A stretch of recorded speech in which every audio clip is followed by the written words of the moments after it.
For years, a war has raged between the humanoid species blessed by the god of light and the demons of the god of darkness, and after a long and deadly battle, a group of heroes have finally made it to the demon lord's castle to put a stop to this. However, along the way, there were several casualties, and right outside the throne room, the team is attacked by a demon baddie. Theron tells Kyle and Urza to go on without him while he handles the demon on his own. So they continue moving, but they both know Theron isn't making it out of that alive. They make their way into the throne room, but all of a sudden, Kyle is attacked by several spheres of dark matter from above.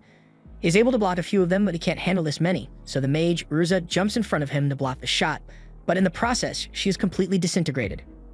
After Urza's death, the Demon Lord finally shows himself because he is ready to battle Kyle to the death, and the hero is so enraged that he charges in head first without thinking. The Demon Lord launches more dark matter blasts at Kyle, and luckily he manages to duck behind a pillar to avoid getting hit, but after seeing what the attack did, he is starting to get worried. The attack the Demon Lord used is called Elimination, an unblockable high-level spell that destroys everything it comes into contact with. As long as the Demon Lord possesses magic like that, Kyle will never be able to get close enough to land a significant blow, so he has no choice but to do something risky. He believes he should be able to take the Demon Lord out if he releases all the energy in the magic gem of his sword, but doing so is so dangerous that he likely won't survive. He is well aware of the risks, but he has no choice, so he releases the full power of the sword and charges forward to break through the Demon Lord's defenses.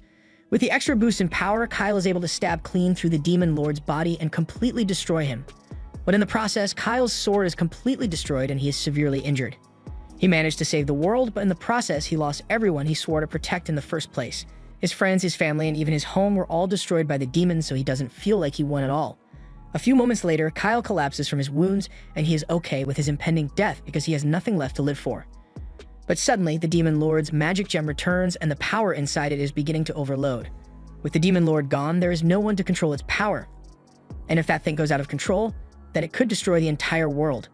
Kyle crawls his way over to the gem in an attempt to stop it from exploding, and as soon as he grabs hold of it, he gets caught up in a flash of bright light. The next time he opens his eyes, Kyle finds himself in his childhood bed, and he is extremely confused because this shouldn't be possible. He gets out of bed and walks over to the window thinking this must be a dream, but sure enough, when he looks outside, he sees his hometown in all its glory. The same hometown he once watched burn to the ground after a demon attack. The sight brings a tear to his eye, but after everything he has been through, he still can't accept that this is reality. Just then, his childhood friend, Lise, comes into the room looking for Kyle, and as soon as he sees her, he freezes up. Lise notices that Kyle is acting strange, so she asks him if everything is alright, but he doesn't say a word. He still believes all this is just a hallucination. But at this point, he doesn't care, he's just happy to see Lise again. So he hugs her as tight as he can. Lise gets flustered and asks Kyle what he's doing, but Kyle is too stuck in the moment to respond. She tries to pull away from him, but Kyle doesn't let her go, so they both lose balance and end up falling onto the bed. Now that Kyle is on top of her, the tension is palpable, and he is ready to go all the way.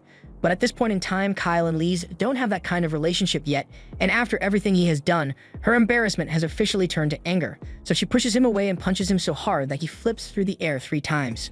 Kyle is now writhing in pain on the bed, and Lise yells at him for trying to pull something like that with no warning. She doesn't know what's wrong with him today, and she normally wouldn't be so angry because she likes him too, but she'd appreciate a little heads up next time, so she can be emotionally prepared. Lise then storms out of the room, leaving Kyle to think about what he has done. But while Kyle is thinking, he realizes that he actually felt Lise's punch, and it hurt a lot.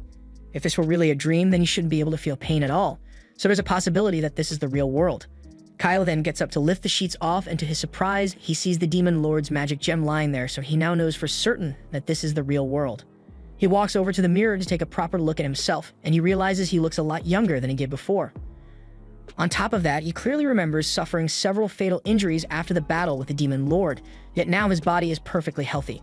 Furthermore, his hometown is back to normal, and Lise is alive, so he comes to the conclusion that he must have returned to the past somehow, and the only clue he has in regards to the cause is this magic gem. He knows the Demon Lord's magic power was immense, but even then, a spell that allows you to return to the past should be impossible to create. Just then, Kyle's stomach growls because he hasn't eaten yet, so he heads downstairs to get some food. When he walks into the kitchen, he is surprised to find a full meal laid out for him, and he realizes that Lise must have made it for him before she left. He remembers how Lise would often come over to cook for him since he and his mom never had the time, and he is very grateful for her help. He sits down and pulls out a bowl to taste the food, and he absolutely loves it. It has been years since he has gotten to eat proper food since on the battlefield. He had to survive off calorie rations in the middle of nowhere. A few minutes later, Theron comes downstairs because he's hungry too, But once he sees all the empty plates in front of Kyle, he realizes he was too late. Kyle even finished the entire pot of stew too, and while Theron is complaining about all the food being gone, Kyle thinks about how absurd this whole thing is. Up until a moment ago, the two of them were fighting alongside one another against the Demon Lord, but he ended up sacrificing himself so Kyle could finish their mission. Theron notices Kyle staring at him, so he turns around and asks him if something is wrong. Kyle snaps out of it and says he's alright, but he still doesn't know how far into the past this is, so he asks Theron what year this is. Theron is a little confused since that's an odd question to ask, but he tells Kyle that today is the 24th of May in the year 2823. Kyle can't believe what he just heard, so he asks Theron if he's sure that's today's date, and Theron tells him he is serious. Today happens to be Kyle's birthday, so Theron says he will forgive him for finishing all the food, but he is still starving, so he plans to go get something to eat from Lee's. Although, he's probably going to have to get down on his knees and beg before she'll agree to feed him. Something like this is pretty normal for Theron since there's no such thing as pride when it comes to food for him. But while he's doing that, Kyle stays in the kitchen because he has to put some serious thought into his next move. If he really has returned to the past, then he's going to need to talk to his mom about this. He heads out to the shed and goes down into the library to find his mom, and when he finally spots her, he's happy to see her again, but he can't get the image of her brutal death in the future out of his mind. His mom is surprised to see him because Kyle never comes down into the library at night, but he points out that it's already morning, so she must have spent the entire night reading without realizing it. She apologizes for spending so much time down here, but that's not why Kyle came. He tells her he actually has a question about magic theory, and as one of the few archmages in the country, he figured she'd be the best person to ask. His mom says she'll gladly listen to his question, so Kyle asks her if there are any spells in the world that can send a person back in time. Kyle's mom answers, saying spells like that do exist, and he is surprised because he has never heard of a time spell before. His mother goes on to explain that not much is known about time magic, and while they know it exists, no one would be able to use it. The reason the spell can't be used is because it requires an unfathomable amount of magic power, so there isn't a mage in the world who could possibly pull it off. And even if the greatest mage in all of history were to attempt the spell with every ounce of magic in their body, they would barely be able to travel a single second back in time. Kyle asks if it would theoretically be possible to travel years back in time with the help of a magic item, and now that his mom thinks about it, using a magic item to store power would make time travel possible. But it would take over 1,000 years to store that much energy, so she doesn't think it would work. Kyle asks her if it'd be possible for someone to use the Forbidden Rite, but his mother is more concerned about how he knows of that spell in the first place. Kyle makes up an excuse and says he just read about it in a book and he'd never even dream of attempting it. His mom is relieved to hear that, but the reason she was so worried is because the Forbidden Rite is a spell that allows one to sacrifice life force in exchange for magical power, so it's very dangerous. But even if someone were crazy enough to use it, she still doesn't think it would be possible to use time travel magic effectively. You would need to sacrifice the lives of half of all the humanoids on the continent to pull something like that off, and as far as she knows, there's no one capable of such an atrocity. Besides, there's no catalyst in existence that's capable of storing that much magic power in the first place. But if an artifact like that does exist, then it'd probably be recorded in this book. Kyle's mom flips through the pages of the book, and once she finds what she's looking for, she shows it to Kyle. It's a section about the legendary divine dragon's heart. It is said that the ancient kingdom of Sarles was able to prosper for thousands of years thanks to the power stored inside the gem. But eventually, the gem's power was depleted, leading the kingdom to ruin. Kyle's mom believes an artifact as powerful as the dragon heart would be able to store enough power to make time travel possible. But it's been missing for over 1,000 years, so it's possible that it has fallen into the hands of the demons by now. Kyle is starting to piece together what happened, as it's evident that the gem he got from the demon lord must have been the dragon's heart. Kyle's mom thinks it's nice that the two of them are spending time together again because she was worried he has been avoiding her. Kyle apologizes and says he wasn't doing it on purpose, but his mom isn't really mad about it. She's just happy that he came to see her today, and for some reason, she gets the feeling that Kyle is acting a little more mature than usual. Anyway, she remembers Lee saying she'd come over to cook for them today, so she asks Kyle if he wants to go upstairs to eat. But before she leaves, Kyle tells her he actually already ate all the food, and with that single sentence, all the motherly love she felt towards him vanishes for a split second. A moment later, she regains her composure and tells him it's alright since today is his birthday, but she's not going to get him a gift anymore. Talking to his mom was really helpful because Kyle got a lot of useful information from her. Like the fact that this thing is the divine dragon's heart and that the demon lord most likely pre-programmed the spell into it to send himself back in time. But Kyle still doesn't understand what the demon lord would want to go back in time for. Just then, Lise walks up to Kyle, and as soon as he notices her, he begins apologizing for what he did this morning. He tells her he only did it because of a bad nightmare he had, so Lise asks what kind of dream it was. Kyle admits that part of the dream involved her dying, and she now understands why he suddenly hugged her like that. Lee smiles and says she's willing to forgive him since it wasn't his fault, but seeing her smile like that only reminds Kyle of everything he's going to lose in the future. Their village is the closest to the demon territory, so once the invasion begins, they will be the first to suffer the demon's attack. The village ended up being burnt to the ground, and Lee's was killed in the chaos of it all. So from that moment on, Kyle swore that he would avenge her. But now she's sitting right in front of him, as alive as ever. Lee's asks Kyle if something is wrong since he suddenly got all quiet, but he is deep in thought because if he doesn't do something soon, then 3 years from now, he is going to lose everyone he loves again. He refuses to let things end the same way, so no matter what it takes, he swears to himself that he will change the future and save everyone from their cruel fate. Kyle needs to be ready for the day of the Great Cataclysm 3 years from now, so the next day he begins his training and creates a mental image of the demon lord to fight against. He charges forward at the mental image, but after countering a few attacks, he realizes his body is weak as hell compared to how it was before. Although it's kind of expected since by this point in time, Kyle had been living like a certified bum for years, so his compatibility absolutely sucks. However, he seems to have retained his increased magic stats from the future, so he tries to make up for the lack of strength by casting speed and strength enhancement on his body. But unfortunately, that doesn't do much to fix his uncoordinated body, so he still fails instantly. Kyle realizes that he needs to put in a lot of work to make his body strong enough to handle his magic power, so he is determined to continue his training. Meanwhile, Lise and Theron have been spying on him from the bushes, and from their perspective, Kyle has just been yelling and falling over by himself all morning, so they are starting to get seriously worried. Just then, Theron's mom, Layla, shows up, and she wants to know what the two of them are up to. They both explain that Kyle has been working really hard lately, which is weird since a few days ago, he couldn't care less about his training. Layla has no idea what caused such a drastic change in Kyle, but if she had to guess, she thinks he might be doing it for a girl he likes. Hearing that crushes Lisa's hopes since Kyle hasn't confessed to her or anything, so she assumes he must have fallen in love with someone else and proceeds to shake him out of anger, causing him to throw up. Lise realizes she took things too far, so to make up for shaking the vomit out of Kyle, she prepares his favorite meal for lunch. Kyle is still upset about being shaken like that for no reason, but he's willing to let it go since she apologized. Anyway, since everyone is here, Kyle tells them he has a question he'd like to ask. He wants to know the best way to force multiple nations to take action, and everyone is a bit confused since it's an odd question to ask at dinner, but his mom puts some thought into it, and there are a few ways he can force nations into action. One would be to get the kings on his side, or to become an influential figure like a priest or a hero, but if all else fails, he could always grow a mustache and commit war crimes to get the nation's attention. Kyle thanks his mom for the advice, but he needs to rally the nation's leaders within the next 2 years, and of all the options she has given, the only thing he can feasibly accomplish before then is to become a great hero. Kyle heads to his room and immediately starts reading every book available to plan out his path, and knowing what's coming in the future is really helpful here since he can confirm which legends are true. Just then, Theron comes in to see him, and he's amazed to see Kyle so focused on reading.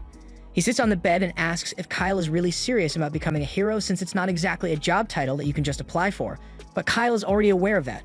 Normally, someone would become a hero by slaying a demon king or something along those lines, but Kyle can't do that yet, so he needs to make preparations. It's a given that all heroes need to have incredible strength, but strength alone won't be enough to get the job done. To put it bluntly, Kyle says he needs to get a lot of money. That doesn't sound like a very heroic goal to Theron, but Kyle is completely serious. As a hero, he can't go around accepting rewards for his heroic deeds, but equipment and traveling costs are pretty expensive, so he's going to need a decent bit of money saved up if he's going to pull this off. Aside from that, he also plans to gain favor with as many influential people as possible to raise his notoriety, but this is starting to sound like Kyle is trying to become a politician instead of a hero. Aside from money and connections, Kyle also says he's going to need a lot of luck, because heroes need to show up at the right place and time when things go wrong. Theron is starting to get worried that Kyle might really be taking the mustache route, but Kyle assures him that he doesn't plan to create any problems just so he can save the day. But he won't deny that he plans to use underhanded tactics to achieve his goals. Theron really doesn't think a hero should be saying stuff like that, but while they're both here anyway, he asks Kyle why he wants to become a hero. He can tell that being a hero is more like a stepping stone towards an end goal for Kyle, so he wants to know what that end goal is. Kyle admits that he does have his reasons for wanting to be a hero, but he can't share that information right now, so Theron is just going to have to trust him on this. The next morning, Kyle talks to Layla and informs her that he will be going out on an adventure soon, and Layla thinks it's a good idea since it's important to go out and learn about the world. She asks Kyle if he has told his mom yet, and Kyle has already talked to her about it this morning, although he hasn't gotten a chance to talk to Lise yet. Since Kyle will be gone for a while, Layla tells him to take Theron with him. Kyle already intended to have Theron come along, so he thanks Layla for permitting him. But this is the first time Theron is hearing of any of this. After that, Kyle goes to talk to Lise and tells her he will be leaving in 2 days. She seems upset that he will be leaving, but she doesn't want to stop Kyle from reaching his goal, so she asks him where he is going. Kyle tells her that his first stop will be the royal capital Malad, and once he gets what he needs from there, the real work begins. Lise suddenly says she has a favor to ask, but Kyle already knows what she's going to say, so he tells her he can't let her come with him. She asks him why she can't come even though Theron is going with him. She has been training hard with the Oracle Warriors, so she assures him that she won't be a liability. Kyle says he just wants to be sure that she's in a safe place, and Lise is about to argue, but before she can say another word, Kyle kisses her and says that when he returns, she will be the first person he visits, so he just needs her to have some faith in him. Lise was so flustered by the kiss that she can't argue anymore, so instead she tells Kyle that as long as he promises he won't do anything reckless out there, she is willing to wait for him. The next day, Kyle needs to go shopping for supplies for his trip, so he asks Lise to come with him, but while they are both in town, Lise spots an elf over by one of the stalls. Lise is intrigued because it's unusual to see an elf in this part of the country, but Kyle is even more intrigued because this isn't just any elf, it's Urza. Kyle recalls all the time he spent with Urza in the future and how she loved him so much that she told him her true name, which is a really big deal among elves. He is so stunned by the sight of her that he accidentally blurts out her name, Exus, but he probably shouldn't have done that since in this time, Urza has no idea who he is, so the fact that a random human knows her true name puts her on edge, and she's about to draw her sword on Kyle. Kyle doesn't want Urza to make a scene, so he grabs her arm and tries to get her to calm down, but nothing is working, so he's forced to use her true name to put her to sleep. Urza then falls into Kyle's arms, and that takes care of one problem. But now Kyle has to deal with Lise, who saw the whole thing.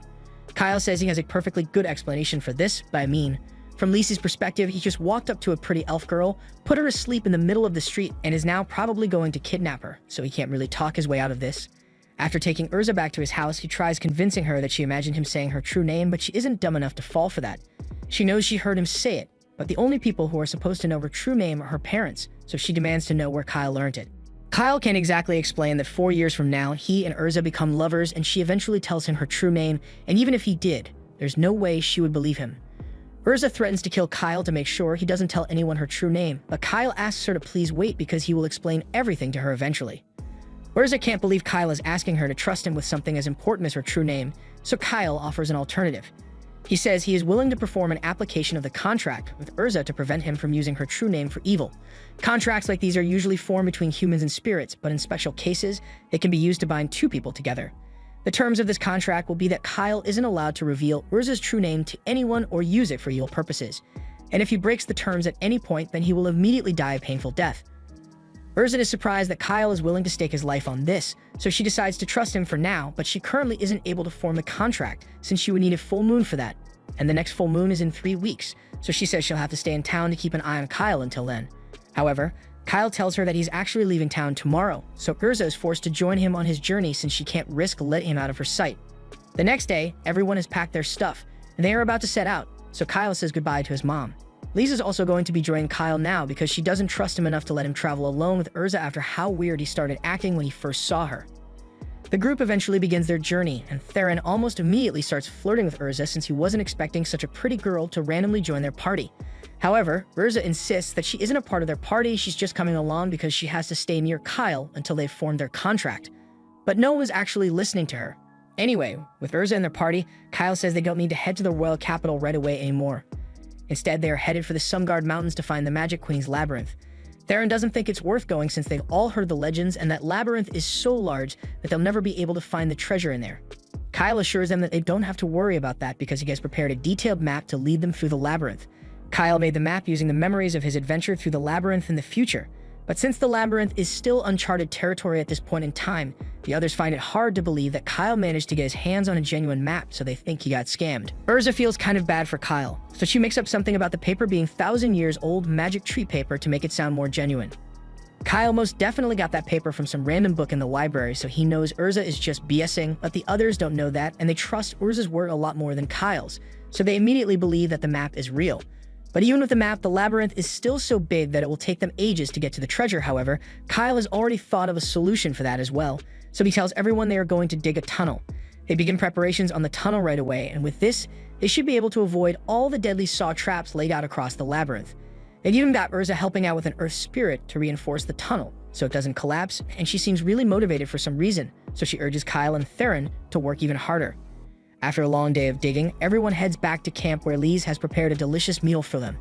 Everyone loves the food, so Lise tells them they can have as much as they like. After all, she had a lot of ingredients to work with. Urza asks Elise if she was the one who caught the bear because she didn't think Elise was proficient with weapons. But Elise never said she used a weapon, she just beat the bear to death with her bare hands, something that's completely normal for her. After dinner, Urza uses some of her spirit magic to create an artificial hot spring in the middle of the mountain, so she and Elise take a soak in it, and while they're in there, Kyle has to do everything within his power to stop Theron's degenerate butt from jumping over the wall to peep. The next day, everyone gets back to working on the tunnel, but while the others are on their break, Urza approaches Kyle and demands to know why he wants to become a hero so badly. She knows the others haven't been prying for answers from him because they trust his judgment, but Urza doesn't trust him at all. She wants to know what's driving him to work so hard because no ordinary person would go so far just to become a hero. This entire time while working on the tunnel, Kyle has been wearing rings that make his body 9 times as heavy as usual, yet he hasn't once stopped or complained. She asks if his reasons for doing all this have anything to do with how he knows her true name, but before Urza could get a response, Kyle's shovel strikes the wall of the treasure vault, so he cuts Urza off and asks her to go get the others. Once everyone has arrived, Kyle kicks down the wall and they are greeted by a massive pile of treasure. Theron is overjoyed because with this amount of money, he's never going to have to work again. But while he is busy swimming through the gold coins, Kyle sneaks off on his own because there's a secret treasure hidden in this labyrinth that he needs to find. He makes his way over to one of the back rooms, and there he finds the legendary sword that accompanied him in so many battles in the future, and as he approaches the blade, the sword's avatar appears. Sylvie begins her speech congratulating the brave challenger who overcame the trials of the labyrinth, but Kyle suddenly covers her mouth to shut her up because he doesn't want his friends to find out about her yet. Sylvie gets mad and yells at him for daring to treat her with such disrespect, but this has nothing to do with disrespect, he just really needs her to be quiet for a second. Once Sylvie has calmed down, Kyle tells her he knows that she is a copy of the Queen of Sildoniaxarles, and he didn't actually go through all the traps she set in the labyrinth, he just dug a shortcut to get in quickly. Sylvie can't believe Kyle was able to cheat her labyrinth so easily, and Kyle would love to explain how he knew how to get here, but it would be quicker to just go through the final trial so she can see for herself. The final trial in question involves Kyle pulling out the sword so Sylvie can read his memories, and when she does, she gets a full recap of all the tragedies that are going to happen in the future, all the way up to the point where Kyle touches the dragon's heart and is transported back in time. She has a hard time believing that what she just saw was true because she had no idea time magic could be used on such a scale. But if all that was in Kyle's memories, then it has to be true. Just then, the others realize Kyle is missing, so they go looking for him, but Kyle hasn't informed them about any of this stuff yet, so he asks Sylvie to just play along and act like. He grabs the sword, and as his friends approach, he excitedly yells that he found an intelligent sword. A little while later, Sylvie has been introduced to everyone, and she's currently enjoying herself with some of Lisa's cookies, as it's been centuries since she got to eat any actual food. Lisa asks Sylvie if she's really the Magic Queen, but to be more exact, Sylvie is only part of the Magic Queen. She's a magic life form created to evaluate the people who would eventually find this treasure vault, and if she had deemed them unworthy, then she would have had to blow up this entire place. But she thinks Kyle is interesting, so he has her approval for now. She also tells them to bring that bag along since it is connected directly to the treasure vault. Since Kyle has gotten the treasure he needed, he and the others head over to the royal capital. And while they are there, Sylvie keeps trying to run off to go try out all the food stalls, but Theron doesn't want her getting lost. The reason they came here is that they need to get some new equipment, and Kyle knows the perfect place for it. He leads everyone to a weapons store in the middle of town, and this place is pretty exclusive, so when they walk in, the receptionist asks them if they have a recommendation letter or something because kids like them could never afford to buy this stuff here. Kyle recalls that this store requires a membership fee to get service, but with how much treasure they have now, the membership fee isn't something he needs to worry about. He hands the receptionist some gold coins from the treasure vault, and the receptionist can hardly believe what Kyle just gave him, but he did pay the fee, so he tells Kyle and the others they can head in now. Once they are inside, they are introduced to the owner of the shop, Fesba, and he offers to help them pick out the gear they need. Sylvie notices a few swords on the wall, and she recognizes them as some of Melenis's work. Fesba is surprised that she can tell that from just a glance, but she's right. These swords were made by the great craftsman, Melenis, from ancient times. However, Sylvie has actually met Melenis before, and his work wasn't the best, but he threw a tantrum every time she criticized him. Fesba is confused by what Sylvie just said, but before she can say anything else, Kyle steps in and drags her away because they can't let anyone find out that she's the Queen of Magic. Anyway, Fesba begins showing everyone around the shop, and for Kyle, he suggests this set of dragon-scale armor, handcrafted by dozens of underpaid workers and loaded to the gills with resistance magic. Kyle really likes the practicality of the armor, so he decides to buy it, and Fesba is shocked that he made the decision so quickly because this thing is really expensive. Kyle asks Theron if he'd like to get a set of dragon armor as well, but Theron doesn't want to wear a matching suit with Kyle, so he says he will get something else. Kyle is fine with that, and since everyone is here already, Kyle tells them they can grab anything they think they'll need. The others grab things like spirit bracelets, gauntlets for Lys, and arm gear for Theron to boost his power, but it does absolutely nothing for his charisma. Now that they've gotten all the equipment they'll need, Kyle asks Fespa if he has any magic stones in stock, so Fespa shows him one of his most popular items. It's a magic stone enchanted with explosion magic, so it is very useful in offensive combat. Explosion stones are great, but Kyle was actually hoping for something that would be effective against reptile-type monsters, so Fespa shows him a magic stone enchanted with a cold spell. Lizards are weak to the cold, so this should be fairly effective against them. However, it is difficult to enchant a magic stone with a cold spell, so these are rather expensive. Kyle doesn't even bother asking what the price is, he just says he wants to buy every single cold stone that Fespa has in stock. He also wants all of Fespa's healing potions as well, and Fespa is speechless, because buying all those potions would cost an astronomical amount of money. Kyle agrees that it's a bit impractical because it would take ages to carry all the coins here. So instead, he just plops a bag of gems worth 10 million coins on the table and says they'll call it even.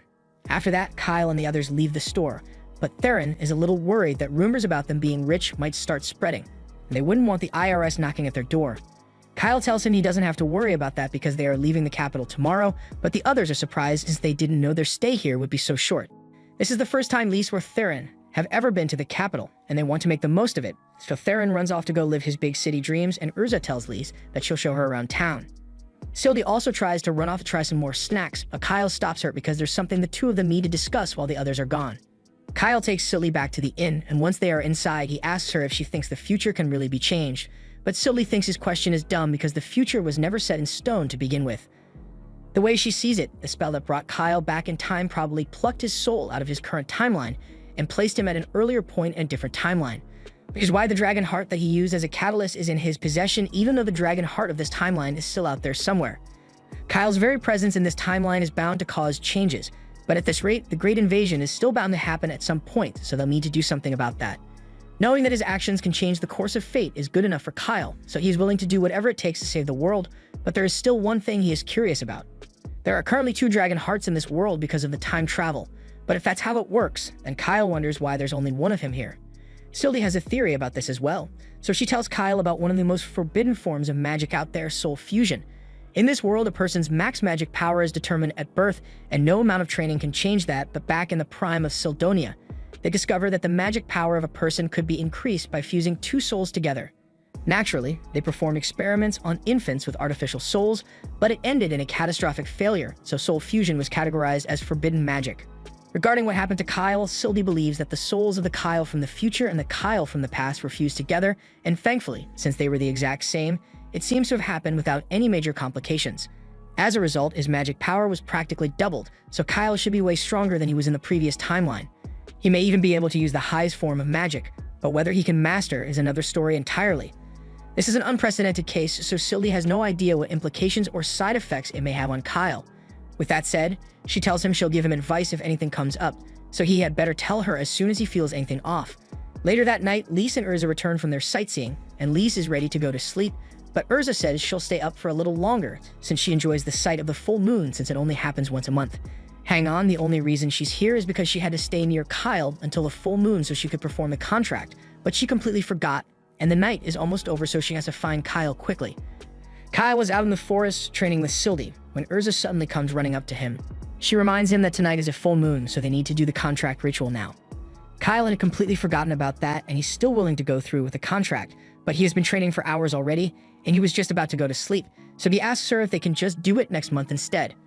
Urza refuses because she can't just leave things as they are, so Kyle eventually agrees and Urza begins drawing the contract circle.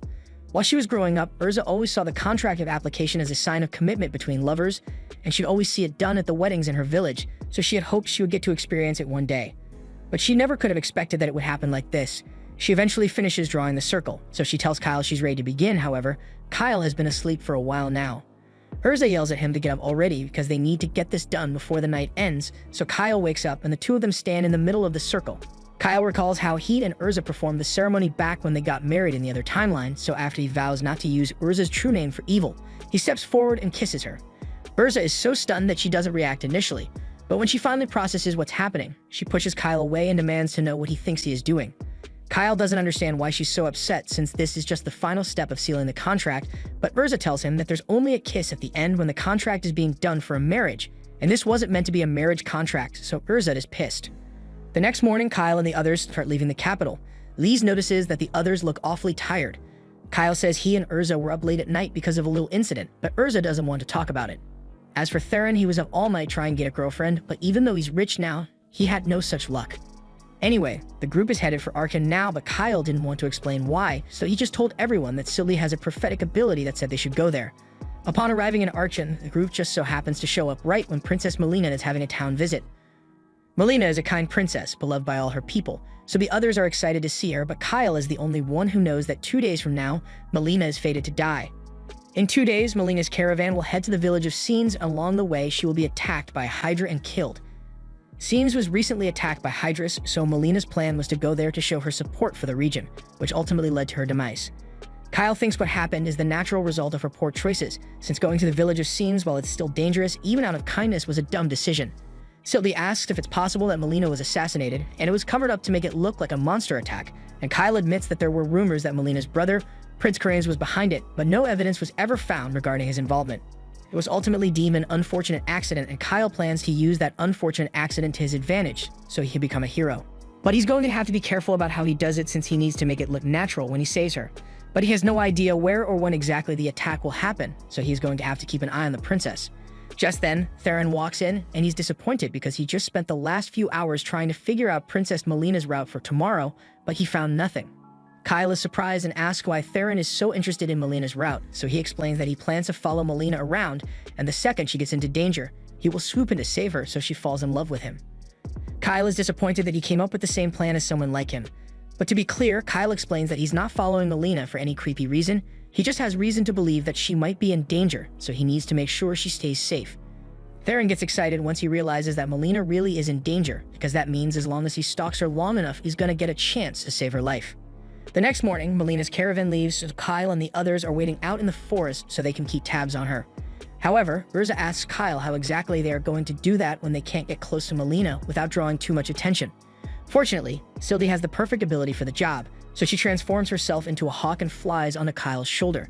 The others are shocked since they had no idea that was even possible, but Sylvie explains that her real body is the gem inside the sword, and her physical form is just a manifestation made from her magical energy, so she can turn into anything she wants. As a hawk, there's no way anyone would notice her following Melina's carriage, and as an added bonus, she can give the others a real-time feed of what she's seeing using her gemstone. Urza is amazed by how versatile Sylvie is, because with an ability like this, it would be possible to spy on anyone without them knowing. A few moments later, Sylvie informs everyone that something strange is going on, but it's not monsters like Kyle thought it would be. Instead, the drivers of Melina's carriage suddenly stop and started attacking Melina's guards for no reason. This is really bad, so Kyle tells the others they need to hurry before something bad happens to the princess. Over by the carriage, the drivers have just finished eliminating all of Melina's guards, so they move on to the next step of their plan and cover the carriage in some mysterious powder. Just then, Kyle and the others arrive, and before the drivers can even respond, Kyle uses haste magic to dash forward and knock them both out in an instant. Now that the guards have been incapacitated, the others tie them up so they can be questioned later, and Theron goes to check inside the carriage to see if the princess is alright. She seems to be unconscious, but other than that, she is thankfully unharmed. However, keeping her that way might be a little harder than they thought, because the group is suddenly surrounded by a horde of hellhounds. They all start doing their best to fend the hellhounds off, but there are so many of them that a few manage to slip past and go for the unconscious drivers. So much for Kyle's plan to interrogate them, but the group has bigger issues to deal with because if they don't do something soon, and the same thing might happen to Princess Melina. Kyle asks Theron if he can drive the carriage so they can get out of here, but the carriage reins have been cut, and it will take at least a few minutes for him to get it fixed. On a side note, those are some of the nonchalant horses I've ever seen. Soon after, Kyle hears loud footsteps heading in this direction, and if it's what he thinks it is, then this is really bad. He tells Theron to stay near the princess and protect her no matter what, while the others should keep fending off the wolves. As for him, he says he's going out to handle what's coming on his own. Lise objects and tells Kyle it's too risky, but he says he's the only one who stands a chance of beating it, and he promises not to do anything too risky. Lise and Urza have no choice but to trust Kyle, so they go back to fighting the hellhounds while he makes his way deeper into the forest. As Kyle is running, Sylvie asks him if he really thinks he will be able to defeat a Hydra on his own, and he is fairly confident that he can do this. As far as Hydras go, their strength is determined by the number of heads they have, and Kyle has beaten one with 3 heads before, so as long as it's not more than that, he should be fine. Kyle eventually confronts the Hydra, and after taking a quick look at it, he counts 1, 2, 3, 4. Okay, that's a lot more than 3 heads. The Hydra has 8 heads in total, and Kyle didn't really account for this, so Sylvie asks him if they should run. However, it's too late to retreat now, so Kyle has no choice but to face the Hydra. Hydras have simple attack patterns, so dodging it won't be too much of a challenge, but the Hydra also possesses scales that make it practically immune to sword strikes. However, that's not even the worst part about dealing with one.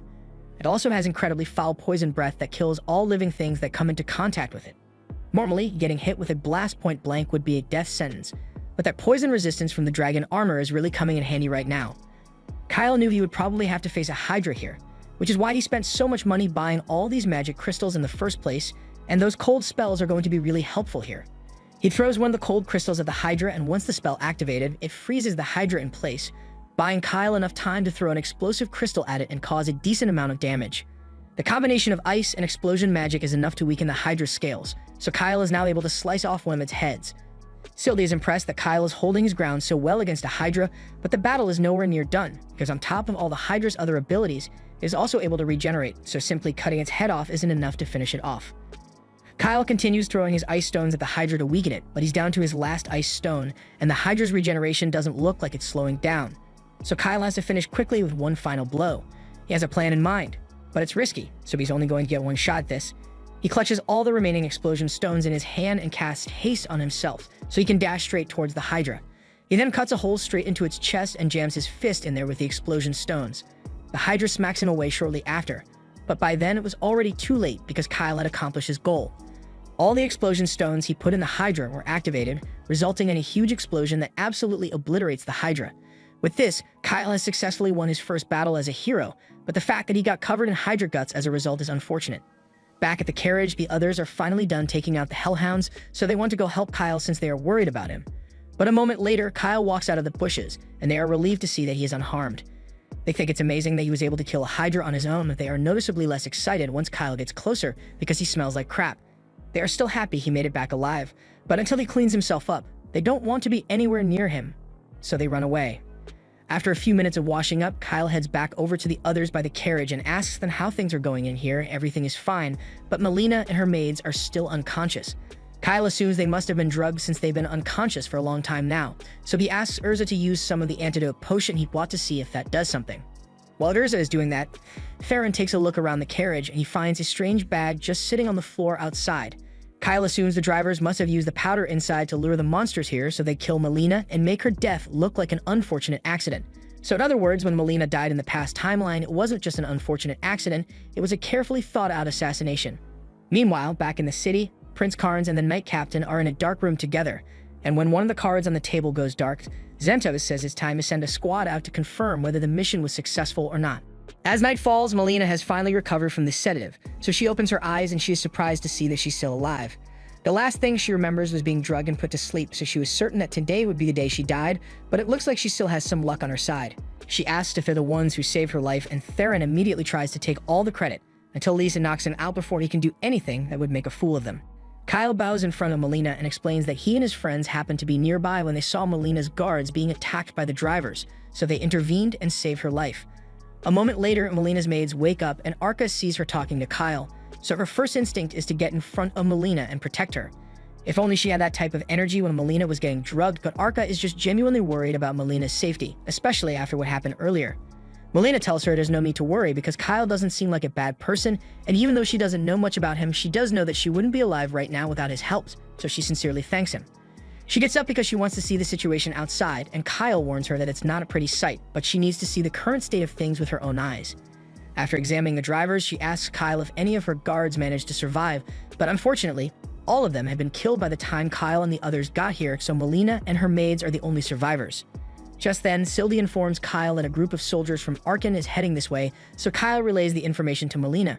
But as soon as she hears that the King's Guard is on its way, she becomes panicked and tells Kyle that they need to get out of here immediately. Kyle is surprised by her reaction because he thought she'd be happy to hear that soldiers from her kingdom are on their way to help, but she tells him that those soldiers aren't here to save her, they are probably coming to make sure she died. She has given it some thought, and the person behind the assassination attempt is most likely the commander of the 2nd Battalion, Zentos, and she's sure Zentos must have ordered those soldiers to kill her on sight, so she can't let them find her alive. Melina instructs Arca to burn all the bodies here to trick the soldiers into thinking the princess is among the corpses, and in the meantime, everyone else should get onto the carriage because they need to get out of here as soon as possible. Everyone is confused, but they go along with Melina's orders, and just before getting on the carriage, Theron throws the sack of monster-attracting powder into her flames in hopes of delaying the soldiers with a sudden monster attack. Once that's done, Arca takes the reins of the carriage and everyone rides away, but Kyle is left wondering what he should do next because he didn't think he'd get himself involved in something as serious as a royal assassination plot so soon. Kyle asks Melina if she's absolutely certain that Zentos is behind this, but she knows what she heard. Yesterday, she got drugged by the prince and Zentos, and before she passed out, she could hear her brother celebrating because she had actually fallen for the trap. Now all he needed to do was put her in a carriage headed for Sane's and tell everyone that she foolishly chose to go there despite the danger, and before long, she'd end up as monster food. She knew her brother was a greedy bastard, but she never really saw him as a threat since he is so incompetent, but with Zentos on his side, he could actually become a real problem. Normally, Melina would be escorted by Kilrin and the 5th Battalion to ensure her safety, but with how popular Kilrin is, she's often called away to take part in ceremonies in the royal capital. So this time, Zentos was put in charge of protecting Melina. Now that she thinks about it, she probably should have been wary of the fact that her brother came along in the first place, because he had no reason for being here. Kyle is still finding it hard to believe that Zentos was really involved in the assassination attempt, but he is certain that Melina isn't lying, so he has to accept that Zentos is his enemy now. He tells Melina that since the assassination attempt failed, they are sure to try something else, and knowing Zentos, he probably already came up with a backup plan. He's most likely going to try and pin everything on Kyle and the others and paint them as heinous criminals who slaughtered Melina's escorts to get to her. The smartest thing for them to do would be to ditch Melina to ensure their own safety, but it's kinda too late for that, so Melina tells them that she will reward them handsomely once they get back to the royal capital safely. On the bright side, they have a few things going in their favor, like the fact that Kilrin's 5th Battalion is scheduled to arrive in Archon tomorrow morning, and once they find out that Melina isn't there, Kilrin is sure to come looking for her. Kyle asks if it'd be bad if Kilrin's battalion were to run into Zentos' battalion, but Melina says the two battalions are roughly equal in strength, so if anything, it'd cause more trouble for Zentos than for them. If that's the case, Theron suggests that they could just hide out in Sane's until the situation blows over, but Kyle doesn't think it's a good idea since Zentos would probably just destroy the entire village to keep things quiet.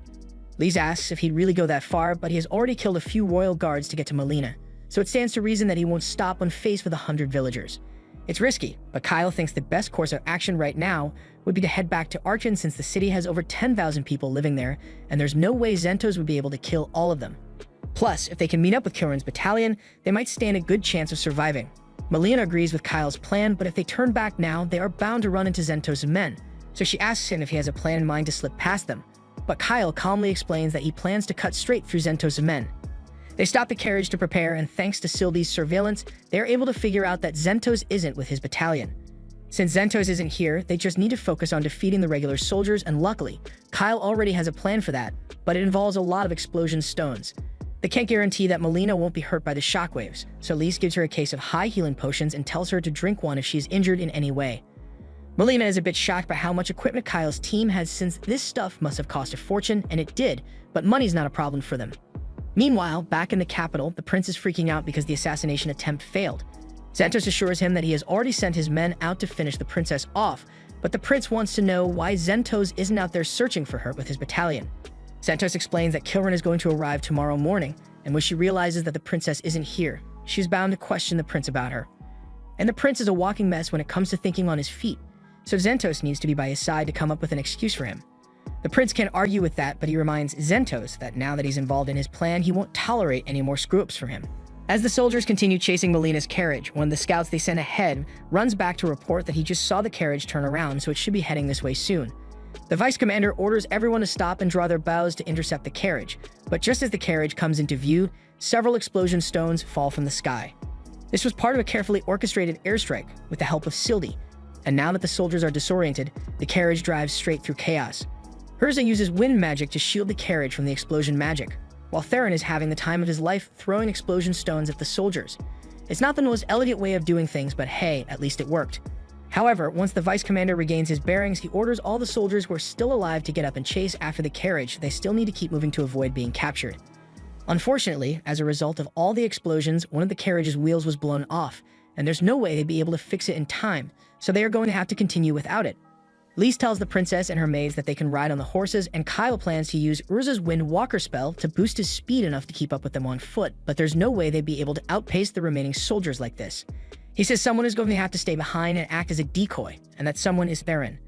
Theron has been busy trying to see if he could fix the carriage, But then Kyle tells him that it's his job to slow down the royal guards, and before Theron even gets a chance to complain, Kyle and the others have already started leaving. Soon after, the soldiers catch up to Theron, and to their surprise, they see him waving a white flag and yelling that he doesn't want to fight. The soldiers are curious, so they stop to see what Theron is up to, but it really looks like he just plans to surrender because he bows down and starts begging for forgiveness. He tells them that this whole thing was Kyle's idea, but he ditched him here, so if they let him go, he promises not to cause them any more trouble.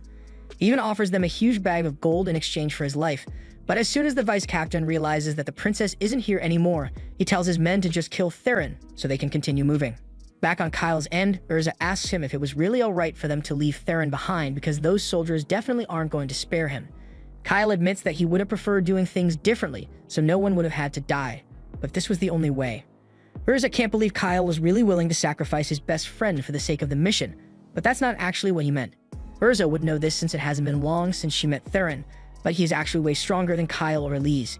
Meanwhile, Theron has just beheaded the battalion's vice commander, and his whole pathetic surrender was just a ploy to get them to lower their guard.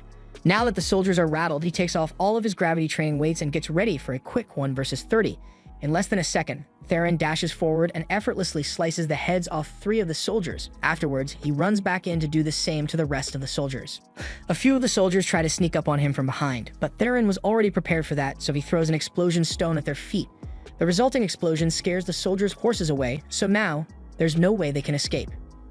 Kyle explains to Urza that Theron may lack an aptitude for magic and have a questionable personality, but when it comes to sword skills, Kyle couldn't hold a candle to him. He never slacks off with his training, and he is always wearing those gravity bracelets to push himself. On top of all that, he's an extremely ruthless fighter, so Kyle would never want to have to face him in combat. However, if Theron is such a disciplined fighter, then Urza asks why he's always acting so goofy, but that's mostly just an act he puts on to make people underestimate him. Granted, he is still pretty weird regardless. Kyle has full confidence that Theron will win that battle, but up against 30 royal guards, Theron is going to have to go all out with lethal force. Kyle had hoped to resolve this without killing the soldiers since they are just following orders, but things don't always work out the way you intend. After several minutes of battle, there are now only 8 soldiers left and Theron is starting to get tired, so he drops his sword and tells them they don't need to fight anymore. All he wanted to do was slow them down, and by now he has bought enough time for Kyle and the others to make it back to Archon. So his job is done. Besides, by now the soldiers must have realized that they aren't strong enough to defeat him, so if they leave, he's willing to let them go. The soldiers think about it for a second, and they really aren't getting paid enough to do this, so they all pick up their injured comrades and start limping away to get help. However, Theron can't leave any loose ends behind, so even though he said he would let them flee, he throws another explosion stone at the soldiers and rushes in to finish off the survivors. That seemed unnecessarily brutal, but Kyle did mention that Theron is a ruthless fighter. Meanwhile, back in Archon, Zentos realizes that someone must be interfering with his plan because he hasn't gotten any updates from his men. He decides to go out to see what happened for himself, so he leaves a few soldiers in charge of the prince and rides into the forest. Silly spots Zentos heading straight for the group, so she warns Kyle that a powerful knight is approaching, but a moment later, Zentos notices Sildy and blasts her out of the sky. Kyle immediately realizes it must be Zentos since no one else would have been able to notify Sildy or shoot her down with such accuracy, so he tells Melina to go hide in the woods for the meantime. He also asks Urza and Theron to take Melina and run if anything seems strange, but Zentos is the greatest knight in Zergus, so Melina asks Kyle if she's sure he can beat him alone. Kyle admits that he would have preferred to avoid fighting Zentos altogether, but right now, he doesn't have a choice. Melina has been wondering about this for a while now, but Kyle keeps speaking about Zentos almost as if he knows him personally, so she asks him if there's something he's hiding from her. Kyle doesn't know what to say here, but luckily Melina backs off because she doesn't want to be rude to the man who is risking his life to save her. A little while later, Zentos is riding through the forest when he finds Kyle standing in the middle of the road. Zentos asks if Kyle is the one who has been helping Melina, and Kyle confirms it, but he asks why Zentos came alone when he could have easily brought the rest of his soldiers. So Zentos explains that he doesn't want to get any more of them killed when they aren't directly involved in this. Kyle knows this is going to sound strange coming from him, but he doesn't want to kill Zentos, so he asks him if he would be willing to surrender. Kyle could even get the princess to officially pardon him, but he wants to know why Zentos did all this since he is sure Zentos isn't the kind of person to be swayed by status or money. However, Zentos says there's no point in explaining things to someone like Kyle when he's about to die anyway, so it looks like Kyle really has no choice but to fight. Zentos and Kyle draw their swords, and after casting strength and haste on themselves, they charge at each other. Zentos uses his signature illusion magic to try to throw Kyle off, but he is able to dodge and counterattack regardless, forcing Zentos to pull back. Zentos is shocked since no one has ever managed to counter his illusion magic attack on the first try before, but Kyle knows all about it because in the previous timeline, Zentos was the one who taught him everything he knows about magic swordsmanship. They continue their clash, but there isn't much Kyle can do in this situation because at this point in time, Zentos is superior to him in every way. Zentos fires several bullets at him, and while he is busy deflecting those, Zentos tries to sneak attack Kyle, but Kyle reacts in time and leaps off the sword to save himself. He then throws an explosion stone at Zentos midair, but Zentos just knocks it back at him, so Kyle suffers severe explosion damage. While he is still recovering, Zentos tries to take advantage of the situation to finish him off, but once again, Kyle reacts in time and is able to parry Zentos' attack. However, when they clash blades this time, Zentos' sword begins to crack because Kyle's sword has greater durability. Zentos is forced to back off for now, so Kyle once again asks him if he is willing to surrender because he doesn't want to see Zentos die, but he has already made his decision, and nothing is going to change his mind now. Zentos realizes he doesn't have much time left, so he needs to make a move soon so he can finish Kyle off once and for all. They both charge at each other one last time, and in a fraction of a second, Zentos managed to parry Kyle's sword, leaving him wide open for a fatal blow. However, when Zentos brings his sword down on Kyle, it shatters into pieces because Kyle had hidden the dragon tear in his armor, and that thing is practically indestructible. Now, Kyle has the upper hand, but even with a shattered sword, Zentos refuses to give up, so he attempts to shank Kyle with what's left of his blade.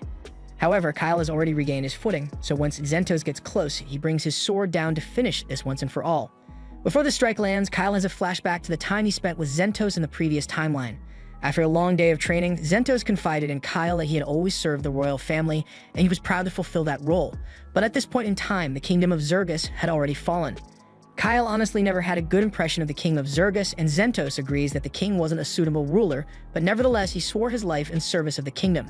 However, now that Zergus has been destroyed, Zentos was no longer bound by that oath, so he felt that he could finally be free. Back to the present, with tears in his eyes, Kyle slashes through Zentos' chest, causing him to fall to his knees in defeat. Zentos asks why Kyle didn't take his head off even though he had a clear shot at it, but Kyle couldn't bring himself to do that to an old friend. However, the chest slash is still very much lethal, so Zentos passes away shortly after. Kyle knows this is a victory, but he is still devastated because the reason he began this mission was because he wanted to save all the people he treasures the most, and Zentos was one of those people. He truly wishes there was a way to keep Zentos alive, but his plan requires Melina's survival, so this is the way things turned out in the end. Back at the castle, the prince is pacing around his room, wondering why Zentos hasn't taken care of the princess yet. Just then, the room's door bursts wide open, and at first the prince thinks it's Zentos returning with good news, but to his dismay, he finds his sister alive and well, along with her personal guards. Melina wastes no time and orders Kilran to seize her brother on suspicion of assassination. She even authorizes the use of force to interrogate him, so as Melina leaves the room, you can already hear the sounds of Karn's getting beaten up for what he did. She then turns to Kyle and the others and thanks them because without their help, she would not have survived to see another day. To show her gratitude, she asks them to accompany her to the royal capital so she can properly thank them, and upon arrival, they are invited into the castle. Lise and Urza are both amazed by how fancy this place is, and Silly can hardly contain herself when she sees all the delicious sweets laid out in front of her, so she digs right in. As for Theron, he's over there in the corner, flirting with one of the maids. Kyle apologizes to Melina for the lack of etiquette, but Melina doesn't mind. Just then, her father enters the room, so Melina runs over to hug him, and the others slowly realize that if this man is Melina's father, then that must mean that he's the king. They immediately get up to show their respect, but the king tells them there's no need for formalities because right now, he's not here as a ruler, he's here as a father to thank the people who saved his daughter's life. The king says he is disappointed that Carnes would do such a thing, but he can't help but wonder why Zentos would assist Carnes with a plan like that. Melina hasn't been able to figure it out either, but she believes that another nation or demons might be involved somehow. However, there's no way to confirm that now, so it's pure speculation. The king tells Kyle and the others that they must not speak a word of this to anyone, and Kyle assures him that none of them would ever reveal a secret that would harm the reputation of Zergus. Melina also tells the king that it's okay to trust Kyle's team, so he takes their word for it. Not long after, details of the incident are released to the public, and the official story states that both Melina and Carnes were attacked by monsters on their way to Sains, and a lot of royal soldiers were slain in the process. But thanks to the efforts of Kyle and his group, Melina was unharmed and Carnes survived with only a few injuries to his face, so he will be recovering in a different country for now. A little while later, it is time for the official awards ceremony to thank Kyle and his friends for their brave heroism, so the king prepares to present them with the Saint's Medal. Today would come to be known as the first appearance of the hero, and the first step of Kyle's plan is finally complete, but there's still one more thing he has to do. Later that night, the king is drinking alone in his room, and he is cursing Carnes and Zentos for being absolutely useless. At this rate, he is inevitably going to have to hand the throne over to Melina, and when that happens, he has no doubt that she will build a better kingdom, but he doesn't want that. If Melina ends up becoming a great ruler, then the king will end up as a forgotten relic of the past, and he can't stand the thought of being second to his own daughter. He decides that he needs to come up with another plan to get rid of her, but as soon as he says those words, he is grabbed from behind by Kyle. Kyle has always known that King Ramones was an incompetent leader, but he had no idea he was the kind of man to kill his own daughter out of jealousy. In the previous timeline, after the invasion began, Kyle made a suggestion to Romanas to aid the dwarves in the next kingdom over to preserve allies for the fight against the demons. However, Romanas wanted to use it as an opportunity to extort the dwarves, so he withheld aid until they were in serious danger, and by then, it was already too late. That was one of the many mistakes that Romanas made, which ultimately led to the fall of the Zergus kingdom. Kyle initially wasn't going to hold a grudge against Romanas for something he hasn't done yet, but after hearing Zentos say that he failed to accomplish the mission Romanas gave him, Kyle has changed his mind. In hindsight, it makes perfect sense because Zentos was unwaveringly loyal to the royal family, so the only one who could send him to kill the princess would be the king. So even though Zentos probably didn't want to, his duty to the king compelled him to obey his orders. Kyle drags Romanas out onto the balcony, but Romanas shows no remorse and says everything would have worked out fine if Melina had just died. But that kind of thinking is why Kyle detests Romanas. Zentor's only crime was devoting his life to such a fool, and Kyle refuses to let his reign of idiocy continue any further. Melina is a bit of a schemer, but she's actually smart, so she'd do a much better job than someone like Romanas who is only interested in self-preservation. Kyle then pushes him off the balcony, sending the king falling to his doom, and Kyle was careful to leave no evidence of his presence. So after the royal guards investigated the incident, they came to the conclusion that the king must have gotten drunk and accidentally fallen off the balcony. However, they couldn't release that story to the public, so as far as everyone else is concerned, the king suffered a heart attack in his sleep. The next day, Kyle and the others are having lunch out in the city, and by now, they've all heard the news of King Romanas' unfortunate heart attack. Urza thinks it's a weird coincidence that the king happened to suffer a heart attack the day after their awards ceremony, but Theron doesn't really care. He's just glad that the king didn't die a day earlier because then they would have had to wait for their awards ceremony. Kyle isn't having lunch with the rest of them because he is currently having a discussion with Melina, and she informs him that she is engaged to the third prince of the Gargan Empire. Kyle had no idea about this, but apparently the Zergus Kingdom and the Gargan Empire were once in conflict over the state of Karen. So to resolve the issue, a deal was struck where Zergus would get control over Karen, but in exchange, Melina was set to marry one of the princes of Gargan. However, she is thinking of calling the whole engagement off because this isn't a good time for her to get married. Kyle asks what will happen to Karen if Melina breaks the engagement deal, but she says Karen will remain as a vassal state of Zergus. Officially, there is no correlation between the engagement and the governance of Karen, so Melina can simply tell them that the circumstances have changed. With that said, she wants Kyle to go inform the governor of Karen for her since she doesn't have time to do it herself. Later that night, Kyle is deep in thought, so Silly comes out and asks him what's wrong. Kyle tells her that he isn't sure how Gargan will react to Melina calling off the engagement, so it's hard for him to make a plan for it. Silly can see that Kyle is really worried about this, but she thinks there's something he's overlooking here, like the fact that Karen may be facing some major problems right now. This is all speculation, but despite the fact that the king of Zergus is dead, the governor of Karen didn't make an appearance, so something must be happening over there. And the fact that Melina didn't draw any attention to it means she must know what's going on there, so she's most likely asking Kyle to go to Karen in hopes that he may resolve the issue. If that's the case, then Kyle doesn't mind going to Karen, and besides, he'd like to stay as far away as possible from Melina. The next day, Kyle goes to meet with Melina to tell her he accepts the mission. But just when he's about to leave, Melina suddenly asks him if he would like to become her personal knight. Kyle is shocked by the sudden proposal, but Melina says she really wants to have him by her side, so appointing him as her knight is the natural choice. However, as a hero, Kyle can't let himself be tied to one nation, and he especially doesn't want to be tied to Melina, so he starts trying to politely turn her down. He says he has things he needs to do, but Melina suddenly starts laughing and says she was only joking to see how he'd react, and Kyle gets frustrated because he was totally played. As Kyle and the others are leaving, Melina is watching from her balcony when Ninos comes to check on her. She asks Melina if she was able to get Kyle to fall for her, but Melina laughs and says she's not cruel enough to play with someone's feelings like that. She may consider it in the future, but for now, she's happy just having Kyle by her side because she's going to need all the help she can get now that she's in charge of the kingdom of Zergus. Over on Kyle's end, he and the others stop by a Fesba's store to restock on items and fix up their gear. Fesba congratulates Kyle on receiving the Saint's Medal, and he is sure he will accomplish even greater things soon. On that note, Kyle tells him he will be heading to the city of Karen soon, so any information on the area would be much appreciated. Fesba has heard quite a bit about Karen, but the situation there really isn't good over there. Karen is essentially run by the Blacksmith Guild now, and they've been causing a lot of trouble, so trading with them has been difficult. With that said, the items made in Karen are of incredible quality, so they may be able to find some good weapons over there. Theron thinks it's a good idea since he has been meaning to get a new sword, so they all begin their journey to the vassal state of Karan. The group eventually arrives at the city of Karan, and it really does live up to the title of a mining city because it's practically built into the mountain here. However, Sylvie comes out and informs them that the mountain was actually built around the city, not the other way around. She was around back when the city was originally founded, and it was initially flat, but when they found high-quality ore veins hidden beneath the surface, they used magic to push the earth upward so they could access those veins. That's how the mountain ended up here. Just then, the group notices something flying overhead, so they look up and spot the Wyvern Knights of the Gargan Empire. Sylvie is impressed that the Empire has managed to tame wyverns, but Kyle is more concerned about why they are here in the first place. He just hopes it has nothing to do with them. They make their way into the city, and after presenting their identification, Kyle asks to talk to the ambassador of Zergus here in Karan. While the guard is confirming the details, the others take a look around the city, but Urza seems a little uncomfortable because elves don't have the greatest relationships with dwarves. Just then, the Zergus ambassador arrives to greet the party, and when she introduces herself as Miranda, Kyle goes mute because he recognizes her from the previous timeline, and he had no idea she was working as an ambassador at this point in time. Lise notices that Kyle is staring at Miranda way too much, so she snaps him out of it, and he informs her that they have been sent here to deliver a message from Queen Melina. Miranda invites them inside, and after looking over the official documents, she confirms that they were indeed sent by the Queen, but she has to admit that they are the strangest-looking envoys she has ever seen. Although even the current state of turmoil within the kingdom, compromises are to be expected, especially with Melina in charge. Speaking of which, Miranda wants to personally thank Kyle and the others for saving Melina's life the other day because Melina is one of Miranda's close friends, and she would have been devastated to lose her. Anyway, she knows they are here to meet Governor Bax of the Gargan Empire. But unfortunately, Bax has been bedridden for weeks now, so even she hasn't been able to get an audience with him.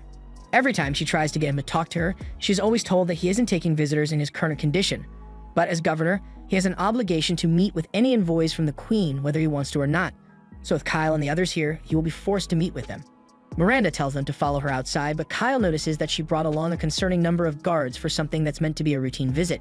Since this is just meant to be a negotiation, Theron doesn't really have anything to do, so he tells Kyle he's going to break off from the group for a while to do his own thing. Kyle doesn't mind, but he tells Theron to make sure he gets back before nighttime. As they approach the Gargan embassy, Miranda warns Kyle and the others that once they are on Gargan soil as representatives of Zergus, they won't be able to interfere whatsoever, so she wants Kyle to exercise due caution. Just then, the ambassador of Gargan happens to show up, and it's clear that he and Miranda hate each other, but their words could spark a civil war if they're not careful, so they both have to be fake nice to one another. Along with the Gargan ambassador, the second highest sorcerer of the Gargan Empire is also here, and he introduces himself as Alzard Vine. He notices Kyle standing there, and he doesn't recognize him, so he asks what business he has with the governor, and Kyle explains that he is here as an official emissary of the Queen of Zergus.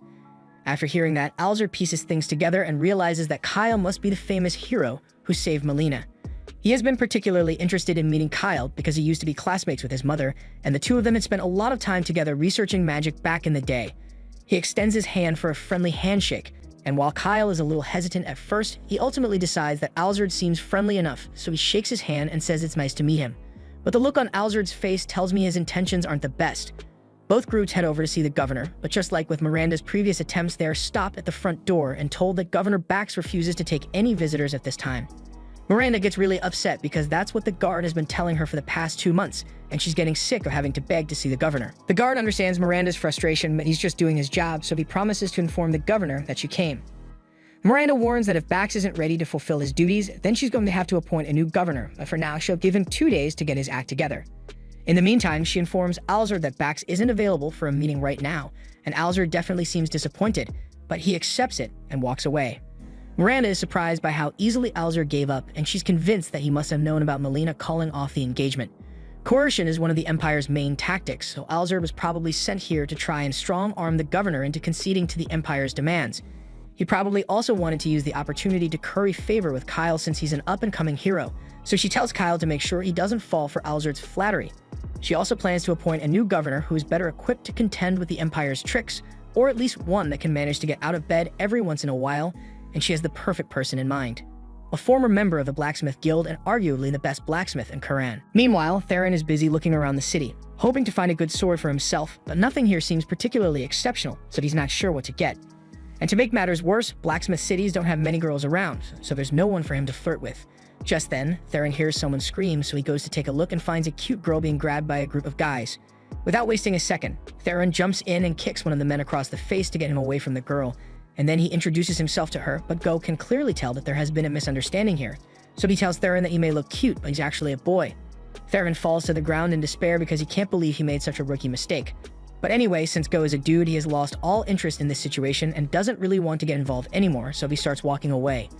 Go is shocked and asks if he's really not going to save him just because he's a dude, and Theron tells him he's correct. However, after taking a few steps, Theron pauses and asks Go if he happens to have a sister who looks as cute as he does, and Go says he actually does have an older sister, so Theron is suddenly invested in helping him again. The men tell Theron to stay out of their business, but he's got a date with Go's sister on the line, so he proceeds to beat the daylights out of them until they are all unconscious on the ground. Go is really impressed since he was prepared to just run away while Theron distracted the men, but he didn't expect him to be able to beat them all on his own. Either way, he thanks Theron for his help and introduces himself as a local artificer. Theron is surprised that someone as young as Go can make magic items, but that aside, he wants to know why these guys were attacking him to begin with. Go reluctantly admits that they were debt collectors, and at first, Theron thinks Go must have been saddled with debt from his gambling-addicted parents, but no. Go's the one who got himself into debt, and it's entirely his fault. Basically, a client hired him to make a special artifact, and Go had already received the payment for it, but he wasn't clear about how long it would take. So when the client found out that it'd take 10 years to finish making it, they were understandably upset. Theron realizes Go might have deserved to get beaten up for that one, but it's not like he cares about the morality of the situation as long as he gets a date with Go's older sister. But about that, Go tells Theron that his older sister is actually married, so she probably won't go on a date with him. Upon hearing this, Theron falls to his knees in defeat again, and he asks why Go didn't mention that at the start, but he was worried that Theron wouldn't help him if he told the truth. Theron can't deny that he probably would have ditched Go if he knew his sister was married, but it doesn't change the fact that he's pissed, so he smacks Go across the head for tricking him. Meanwhile, Miranda meets with the blacksmith Gazis, and she's trying to convince him to agree to become the city's new governor, but he immediately refuses. His passion in life is blacksmithing, and if he were to become the governor, then he wouldn't have time to forge any blades, so he won't accept the position. Miranda begs him to reconsider because there are a lot of issues within the city that need to be fixed, but Gazis tells her that's not something he can help with. Kyle and the others are waiting in the corridor for Miranda to finish talking with Gazis when Theron and Go walk in. Kyle is surprised to see Theron here, but Gazis is apparently Go's father, and he's a really good craftsman, so if all goes well, Kyle thinks they might be able to get him to make a good sword for Theron. Granted, he's probably going to be busy talking with Miranda for a while, so Go invites them all to sit down and have some tea. He apologizes for the mess, but since his sister used to handle most of the chores, and since she got married and moved out a year ago, it's been hard for Go to keep things tidy here. While they are waiting for him to prepare the tea, Kyle notices a few schematics on the table, and when he takes a look at one of them, he is shocked by what he sees. Go comes over and explains that this is the magical artifact that he's meant to be fixing up, but Kyle already knows exactly what it is because in the previous timeline, this golem was an invaluable resource on the battlefield. But he had no idea that Go was the one who built it. Most of the technology to create autonomous magic items like golems was lost in ancient Xarls, but towards the end of the Great Invasion, the Gargan Empire deployed a prototype golem against the demons, and it achieved far more in battle than any humanoid soldier ever could. Kyle calls Sildy out to take a look at the golem design, and Sildy is rather impressed because the design is flawless. It is based off the titans from the ancient Xarls kingdom, but Go made a few optimizations to make it feasible to produce in this era. Kyle asks Sildy if she thinks Go's design will work out, and she tells him that it is highly likely to succeed, so Kyle gets really excited since if they can mass produce these golems, then it will be a massive advantage in their fight against the demons. Kyle tells Go to finish building it as soon as possible, but Go responds that it will take at least 10 years to complete something this complex. However, that's not good enough, so Kyle asks him to get it done within 1 year. He is willing to spend as much money as necessary to make it possible, so he tells Go not to worry about costs. Go is ecstatic to receive so much funding, but he already has a few investors who put their money into this project, so he's not sure what to do about them. Kyle says he can just tell them that the project failed, and as long as he returns the money they invested in it, they won't be able to complain. Once Kyle is done making his deal with Go, he heads back over to Gaz's office to see if he and Miranda were able to come to an agreement, but doesn't look like Gazis is willing to change his mind. Miranda says she's leaving for today, but she'll be back to talk to him again. He tells her there's nothing she could ever do to convince him to take the job. After Miranda leaves, Kyle approaches Gazis and tells him he has a request he'd like to make. Gazis assumes Kyle is going to ask him to make a sword, but he's not really taking commissions right now, so he's going to have to decline. Luckily, Go interrupts him and vouches for Kyle, so his father agrees to at least hear him out. Kyle tells him he is looking for a sword for Theron, since his current one isn't good enough, but Gazis is surprised to hear that since he recognizes the blade as the work of Adios, and there aren't many people capable enough to call a sword like this inadequate. Theron says he'd ideally want a sword similar in quality to the one Kyle has, but when Gazis takes a look at Kyle's sword, he is speechless because even among all the ancient blades from the Karl's kingdom that he has seen, only one other blade is comparable to this, and even then, this one is far better. As much as he hates to say it, he currently isn't capable of creating a sword similar to this one, so he tells Kyle and the others that they are going to have to leave for today. Theron is disappointed that he couldn't find a sword, but Gazis did mention that he has seen something like Sylvie before, so they decide to come back tomorrow to ask him about it. The next morning, Kyle gets a visit from Alzard, but it's not for any official reason. He just wants to have a chat with the son of his old friend. And of course, if Kyle is wary about being alone with him, then he is welcome to invite Miranda and his friends along. He even offers to let Kyle ride one of the wyverns, and Kyle is surprised since the wyvern riding technique is a trade secret of the Gargan Empire, but Alzard doesn't think telling Kyle will be a problem since it was his mother who originally developed the technique. Even though he's a lot older than her, he has always looked up to Kyle's mother because her talent was nothing short of legendary. Later that day, Kyle and Miranda head to the Gargan embassy to take Alzard up on his lunch offer. But as they approach the meeting room, Kyle suddenly feels a familiar chill down his spine, and upon opening the door, he finds Alzard's severed head on a plate with a demon standing over him. Demons control the other half of the continent, and for the past 300 years, they haven't launched any attacks, so human nations have more or less let their guard down. Most people wouldn't even be able to recognize a demon at first glance, but Kyle has all the demon characteristics burned into his memory, so he knows what he's talking about. The demon opens her hand to reveal a set of sharp claws, and she immediately charges at Kyle to eliminate all witnesses. But to her surprise, he intentionally sacrifices his arm to block her strike. And then while her claws are stuck, he punches her in the gut with some light magic. The demon is knocked back, winded, and confused because she wasn't expecting to face a human as capable as Kyle here. Kyle laughs and says he could do this all day, but that was a lie. He didn't put on any armor on his way over here. He doesn't have much magic right now, so he can't cast many spells, and he forgot Sylvie at home, so his offensive ability is limited to his hands. However, the demon doesn't know this, so she carefully weighs her options, and she really doesn't want to risk fighting Kyle at the moment, so she jumps out a window instead and disappears into the city. Upon later investigation, it was discovered that Alzard wasn't the only victim of the demon attack today. Roughly half of all the officials present in the Empire's embassy were killed, but strangely, there were no witnesses to any of the murders, and no one ever heard so much as a muffled scream.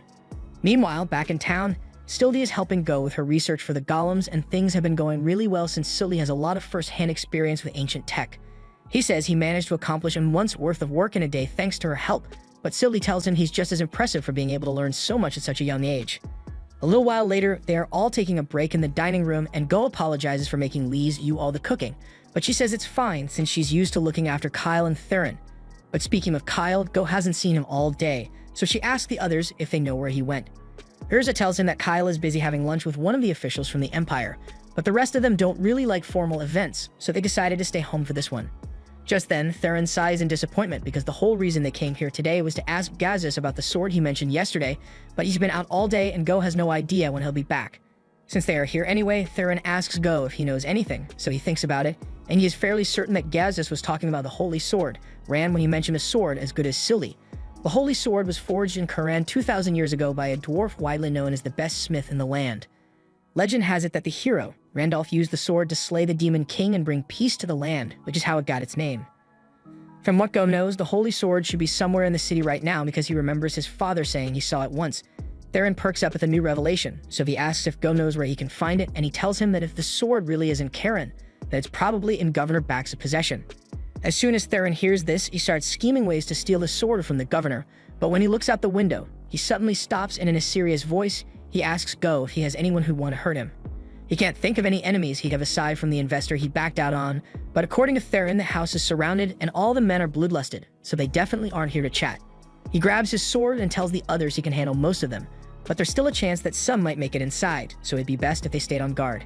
Go asks if there's anything he can do to help, but since he's not much of a fighter, he'd only get in the way, so Sylvie tells him to come hide with her in the back room. Meanwhile, outside, the assailants all get into position to begin their raid on the house, but as soon as they are about to open the door, Theron knocks it off its hinges and blows one of the attackers away without realizing it. He then turns to the one left standing and cheerfully announces that he will be the one they torture for answers once this whole mess is taken care of, so he's only going to be knocked out for now.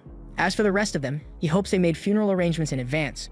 While Theron is busy cutting down the attackers up front, two manage to sneak in through the back of the house, but they are immediately confronted by Lise and Urza.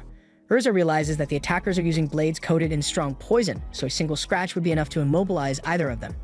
She warns Lise to be careful not to get hit, so she takes a deep breath and proceeds to piece the attacker up like prime Mike Tyson.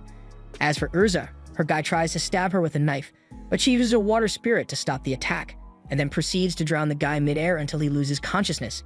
They both went a little overboard, but thankfully, the two guys they knocked out are still alive, so they tie them up and wait for Theron to come back in.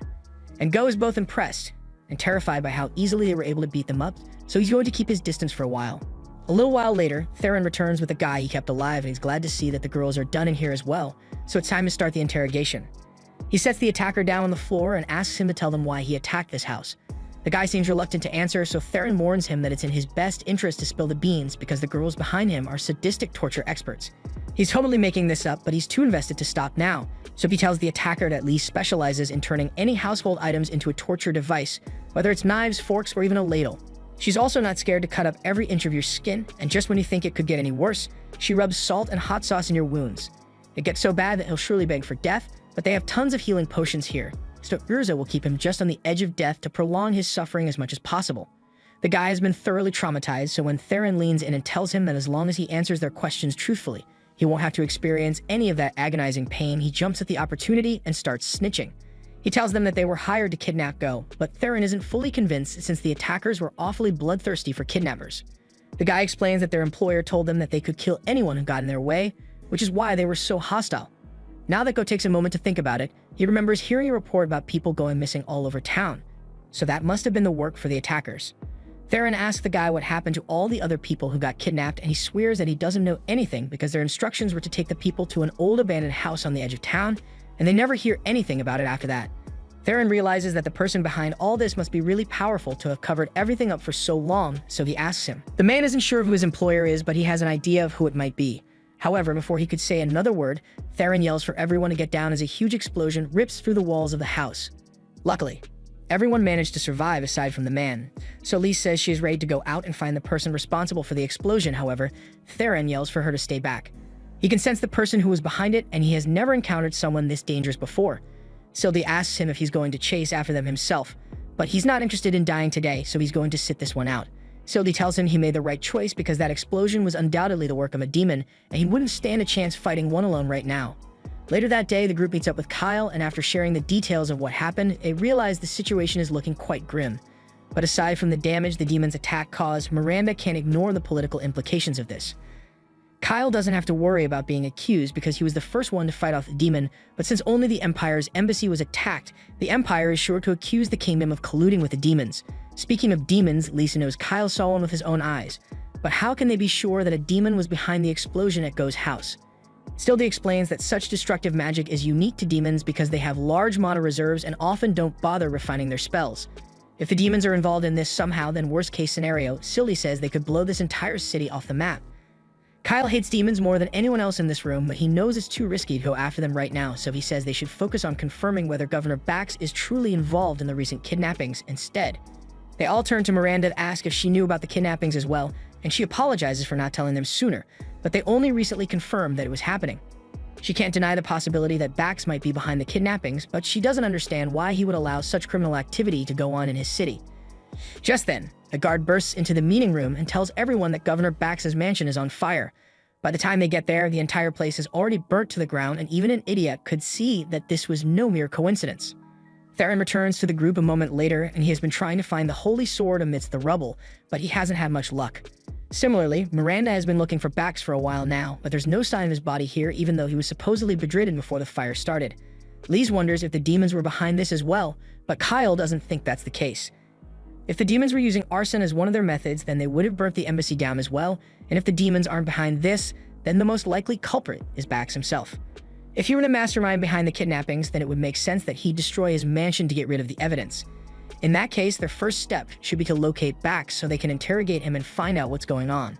Kyle is impressed by how calm and collected Miranda is even in a situation like this, but it's to be expected from the person who played a vital role in keeping the human army supplied and informed in the future. Just then, Go happens to show up, and everyone is surprised to see him here since they all said he should wait with the guards for his own safety. Go apologizes for not listening to them, but he heard about the fire and got worried, so he had to come see it for himself. Kyle and the others are surprised that Go would be worried about the governor, but that's not why he's here. Earlier today, Bax summoned Gazis to his mansion, and Go hasn't seen his dad since then. so he is concerned that he might have been in there when the fire was started. The others are shocked to hear that and come to the conclusion that Bax must have targeted Gazis because he was a candidate to become the next governor. But as soon as those words are said, Miranda has a mental breakdown and falls to her knees because it's all her fault. Gazis kept telling her he didn't want to be the next governor, but she kept trying to force the role on him, and now he might be dead because of her. Kyle understands why Miranda would be upset about this, but he wouldn't have expected her to be so distraught over Gazis' disappearance. Just then, he has a flashback to a time when he and Miranda were drinking together, and she told him all about how she once had a lover whom she cared about deeply. But due to her selfish actions, she ended up getting him killed, and he realizes that the lover she mentioned must have been Gazis. A little while later, Kyle is looking after Miranda, and based on what she told him that night, this must be the incident she was talking about. If that's the case, then Gazis really is going to die if nothing is done, so Kyle thinks back to see if he can recall any useful information. On that night, after Miranda had drank herself into a coma, Kyle was taking her back to her room when he heard her mention how she wishes she had found the secret underground passage sooner, because then she might have been able to save Gazis. And that's all the information Kyle needed to hear, so he gets his gear ready and tells everyone he's heading back to Bax's mansion to investigate something. And they all agree to tag along. On the way there, Theron asks Kyle if he's really sure there's a secret passage, and Kyle assures him that it definitely exists, even if he doesn't know exactly where it is. Urza asks Kyle why he asked for her help specifically, so Kyle explains that he wants her to help move the rubble so they can look for the entrance. Urza stops in her tracks and asks Kyle to repeat himself, because there's no way she just heard him say he wants her to use her magic to search through this massive lot for a passage that may or may not exist. Kyle tells her that's exactly what he wants her to do, and in case she's worried about running out of magic power, he's got that covered. Urza is doing her best to avoid punching Kyle, so she asks him if he has ever used one of those mana potions before, and Kyle says he is well aware of everything the potion does. It is extremely effective at restoring a user's mana, but it also tastes like absolute dog crap, so he understands why Urza wouldn't want to constantly chug these to replenish her mana. But even so, he pleads with her to do it because it's the only way they'll find Gazis in time. Lise and Theron also ask Urza to reconsider, and it's hard for her to say no with everyone sincerely asking her, so she puts the sanctity of her taste buds aside, grabs the box of potions, and stomps off to start looking through the rubble. Once she's gone, Kyle turns to Theron and asks him if he's sure that the demon that attacked Go's house was male. Theron admits he was only able to catch a glimpse of the demon as it was leaving, but he knows the difference between a girl's butt and a man's butt, and that was definitely a man. And since the demon Kyle encountered at the embassy was female, it means that right now there are at least 2 demons present in Quran. Late into the night, Urza is still drinking those awful-tasting potions while her gnome moves the rubble around, and she feels like she's going to puke. All her effort turns out to be worth it, because the gnome eventually finds something, and upon further inspection, the group realizes it's a hidden trap door, so this must be the entrance to that secret passage Kyle talked about. They all head in, and Kyle warns everyone to be on guard because there could be demons in here. Theron mentions that even though it was his first time encountering a demon, he could tell that it was incredibly strong. It might even be as strong as his mom, and that woman is terrifying when she's mad. Kyle tells him that demons are individually stronger than humans when it comes to physical abilities, so comparing them to a monster like Theron's mother is accurate, but don't let Layla find out that he said that because she'd beat the shit out of him for it. Urza thinks it's impressive that Kyle knows so much about demons, but he says demons are simply dangerous enough to require this level of caution. In fact, considering Urza's current condition after using so much mana, he personally thinks she and Leech shouldn't be coming along, but as soon as he says this, they get all up in his face and say they refuse to go back. Especially Urza, because she had to drink tons of that awful potion for this, so she's seeing it through to the end. Kyle knows there's no way he's going to convince these 2 to go back now, so he tries to convince himself that everything will turn out alright. After all, he has Theron with him, so even if he ends up running into that particular demon, they should be able to defeat it with no casualties. Just then, Lise notices something at the end of the passage, so they all rush over to see what it is. Once they arrive at the room, they find a table with a corpse laid out on it, and Kyle immediately realizes what's going on here because he has seen this before. However, none of the others have any clue what this is, so Sylvie explains that this is the forbidden rite. Theron asks what's so forbidden about it, so Sylvie explains that it's a ritual that converts life force into magical energy. They take a closer look at the corpse on the table, and aside from the fact that the body is drier than Theron's love life, they soon realize that the man was actually Bax's head butler. And the pile of corpses over there must have been the people who were kidnapped, so this pretty much proves that Bax was involved. But with that established, Lise still has no idea why someone would need mana so badly that they want to convert the life force of innocent people. Sylvie takes a look at the magic circle that was used here, and she can tell that it was designed to slowly squeeze the energy out of each of the victims. But with such a weak catalyst, it's probably going to exceed its capacity soon and blow up. Theron asks if she's sure about that, but there's no mistake in her deduction, and with the magic power stored in there, the explosion would likely vaporize half the city. That's already bad enough, but Kyle is more concerned about the kind of spell that the perpetrator is going to use all that mana for. Sylvie says she can't be sure, but she can analyze it to figure out the spell's purpose. However, before she could do so, she senses someone approaching, so Kyle and the others all hide immediately. A few moments later, the two demons walk in, and Ganius is glad to see that the ritual is finally done, squeezing the mana out of the butler. This entire time, Uriga has remained completely silent, so he asks her if it'd kill her to talk to him a little because he didn't do anything wrong. Sure, they had to make a deal with the human, but everything went according to plan in the end. Uriga asks him if attacking the embassy was also part of the plan, but Ganius says that it was a request from their human conspirator, so he can't be blamed for starting that. She then asks him why he went and blew up that random house, but Ganius says that wasn't his fault either, because their conspirator asked him to create a diversion since he planned to stage an abduction. Besides, he is confident that he hasn't broken the rule about minimizing casualties, and at the end of the day, this is all so they can acquire the item that their king desires.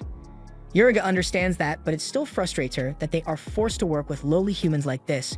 After that, Ganius and Uriga leave the room, so Kyle and the others breathe a sigh of relief because they weren't caught. Sylvie thinks it's strange that the demons were ordered to minimize casualties, because she's never heard of a demon king wanting to spare humans before. Either way, Kyle says it's good that they were able to gather valuable intel like this, so now the only thing left to do is find Bax and Gazis. They head deeper into the cave, and before long, they locate a room with a surprisingly large amount of nice furniture. And over by one of the chairs, they find Gazis tied up on the ground. They all rush over to check on him, and they are glad to see that he is alive, but they wonder who could have done this to him. Just then, they hear an old man's voice, demanding to know who they are and how they got in here.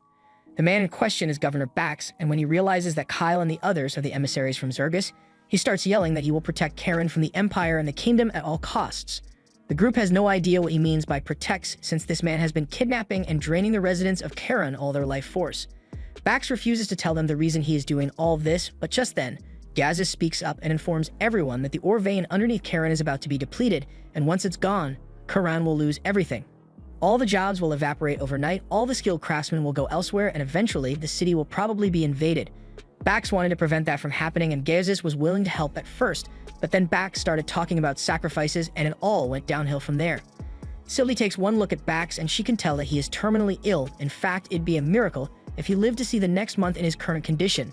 And Kyle assumes the demons must have taken advantage of his vulnerability to trick him into making a deal with them. However, just then, Ganius emerges from the shadows and says he didn't trick anyone. They simply made a deal. Kyle asks what he means by a deal, and Ganius has no reason to answer him, but he does love a good monologue, so he decides to explain. The city of Karen was originally founded when the ore veins were consolidated into the mountain using magic, so it stands to reason that more ores could be brought up using the same kind of magic. That must be what the Forbidden Rite was for, but there's no way the demons would have agreed to do something like that without getting something in return, and Ganius doesn't hesitate to reveal that what he's after is the Holy Sword. It was the weapon used to kill the former Demon King, so the current Demon King wants to claim it for themselves.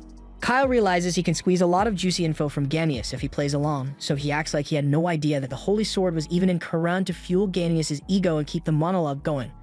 He then proceeds to talk about how he was originally sent out on a simple reconnaissance mission.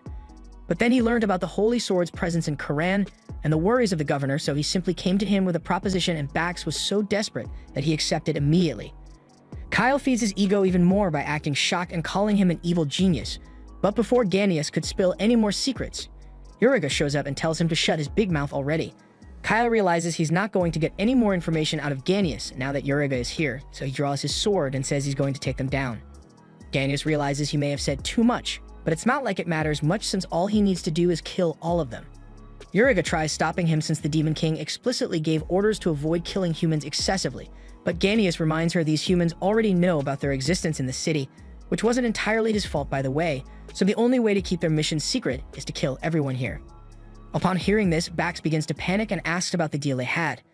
He had promised to give them the Holy Sword if they used magic to restore Karen's minds, but Kyle tells him to stop being so naive because there's no way demons would ever truly honor a deal made with a human. Ganius sneers and says he was totally going to use Earth transformation magic to restore Karen's minds, but given the fact that the catalyst is overloaded, it would probably end up destroying the entire city. However, it's not like he cares about what happens to the city. Bax can't believe what he just heard since he put so much effort into this plan, but his outburst isn't going to help the situation, so Theron knocks him out and asks Gazis to take care of him. Ganius asks Uriga to handle Lys and Urza, while he will handle Kyle and Theron, but when Kyle readies his sword for the fight, Theron says he actually has something else he needs to take care of, so Kyle is on his own here. As for Urza and Lise, Yuriga tells them that if they turn around and leave right now, then she will let them go. They both think it's some kind of trap, but Yuriga is dead serious because she still has orders to minimize human casualties. Even so, Lise and Urza can't just back down now, so they both attack Yuriga, but they are getting absolutely manhandled. Sylvie asks Theron if he's not going to help those two, but he says they should be fine since he can tell that Yuriga isn't taking the fight seriously, so she probably won't kill them. If anything, this will be great combat training for Urza and Lise, but that aside, Theron says he wants Sylvie to take a look at this cube for him. He squawked it from Bax earlier, and just as he suspected, Sylvie confirms that it's a magical crystal used to conceal an item's presence. He also happened to notice that Bax was looking in a particular direction when the Holy Sword was mentioned, so he destroys the crystal and sure enough, without its concealing effect, Theron is able to sense something being hidden over there, so he goes to check it out. While he's doing that, Kyle is fighting for his life against Ganius because the sheer volume of magic power he possesses is difficult to deal with. On top of that, he can also cast spells without an incantation, making it difficult for Kyle to keep up with him. But he's going to have to hold out until Theron is done with his search. Theron walks up to the illusion and finds a small box, so he slashes at it with his sword, shattering his sword, but in the process, revealing the Holy Sword hidden underneath. And now that Theron has the Holy Sword in his possession, he can finally join the fight. Hearing that the Holy Sword was found gets Ganius and Yuriga's attention, and that brief distraction was more than enough time for Kyle to close the distance before Ganius realized what was happening. Lise and Urza also want to take advantage of the opening, so Urza launched a blast of fire at Yuriga, and while she was blocking the flames, Lise managed to get in close. Unfortunately, Yuriga managed to duck the cross, but it's still connected, so Lise and Urza are feeling a lot better about their chances of beating Yuriga. Yuriga is annoyed by the fact that Lise and Urza actually landed a hit, so she tells them they are going to regret this. But just then, she hears Ganius cry out in pain, and when she looks over, she sees him on the floor with Kyle standing over his body. While Ganius was distracted, Kyle managed to get close enough to cut one of his horns off, and while losing a horn isn't a threat to Ganius's life, it's a massive threat to his social life. Kyle knows that horns are a huge status symbol among the demons, and being hornless will have you looked down upon and called every slur possible in the demon dictionary, so Ganius can afford to let Kyle smash it. Just then, Theron returns to the group with the Holy Sword in hand, and Yuriga demands that he hand it over. But why the hell would Theron do that? The sword is awesome. The situation is growing pretty tense, so Kyle speaks up and says he has a suggestion to make. He says he doesn't want to drag this fight out any longer because he's got wounded people to take care of, so he asks the two if they'd be willing to call a truce. He offers to hold a fair duel here in 3 days' time, and if they win, Kyle will hand over the Holy Sword and return Ganius' sword. But if Kyle's side wins, then he wants the demons to tell him everything they know about the infiltration plan that they've got going on right now. Ganius and Yuriga don't like the idea of agreeing at Kyle's terms, but there's no guarantee that they'd win the battle if they continued fighting, plus Ganius still needs to get his horn back, so he agrees to Kyle's terms. He then blows a hole in the wall so he and Yuriga can leave, and they tell Kyle that they'll be back in 3 days, so he had better be here for the duel. Now that the battle is finally over, they carry Gazis and Bax out of the caves and head back into town to meet up with Go and Miranda. And as soon as Miranda spots Gazis, she runs over to him with tears of joy in her eyes because she never would have forgiven herself if he ended up dead. As much as Kyle doesn't want to interrupt the touching reunion, he has a few questions, so he asks if they could have a brief chat. Once everyone is inside, they see Bax up in a bed, and in spite of everything the man has done, Gazis doesn't think he's a bad person. He just wanted to secure the future of Karan and was willing to go to extreme lengths to do so. Gazis first learned about Bax abducting people about a month ago, and he desperately tried to convince him to stop, but Bax refused to listen to reason, and Gazis couldn't use any forceful methods to stop him either since Bax was still the governor at the time. To make matters worse, Bax even threatened to kill Miranda and Go if Gazis interfered in the plan in any way, and he didn't want to drive them into it, so he just kept his distance after that. Speaking of things Bax did, Gazis recalls that Theron said he found the Holy Sword that Bax hid, so he's about to ask for it to be returned, but Kyle cuts him off and says Theron is going to keep the sword. Gazis is speechless at first, but he argues that the Holy Sword is a national treasure that belongs to Karan, so Theron can't just take it for himself. Kyle admits that he has a good point, but here's Kyle's counter-argument. I just saved your life. In fact, if you think about it, Kyle also saved Miranda when Yuriga attacked the Empire's embassy a few days ago. And Theron protected Go when Ganius blew up the house, so together, they saved Gazis and the two people he cares about the most, so he kind of owes them. But in case Gazis still isn't willing to give up the Holy Sword, Kyle came prepared to bribe him for it. This is a clump of pure mithril, and this stuff is really hard to find, so it has been a while since Gazis got the chance to work with some. Kyle happens to have a boatload of this stuff in Sylvie's vault, so he says he is willing to provide as much as Gazis wants. Who knows, he might eventually be able to create a blade that's better than the Holy Sword, so surely a single sword going missing wouldn't be a big deal. Gaza seems conflicted and isn't sure whether he should take the deal or not, especially with all the bureaucracy of giving up a national treasure. But Miranda's official response is, "I've never seen that holy sword a day in my life." Since they've agreed that Theron will be keeping it, Kyle moves on to the next order of business and says he has something he'd like Gazis to build for him. Gazis takes a look at the plans Kyle drew up, and since he doesn't have to worry about the mithril supply, he says he can get it done in about 3 days, but Kyle says he only has 2 days to finish. He has to fight the duel against the demons in 3 days, so he needs the project to be done before then. It's going to require a ridiculous amount of work to get it done in only 2 days, but Gazis does owe Kyle his life, so he gets up to start working on it immediately. Now that that's taken care of, Kyle goes to check on Lise and Urza, and they say they are doing fine.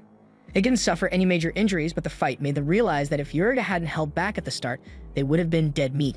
However, that doesn't mean they are scared of a rematch, so they tell Kyle they'll make sure Yuriga doesn't know what hit her. Kyle honestly came here to tell these two that they were getting kicked off the rematch team because Theron has a much better shot of beating Yuriga, but they are so motivated that he decides to just let them handle it anyway. However, that means there's nothing for Theron to do, and he was dying to test out his new sword too.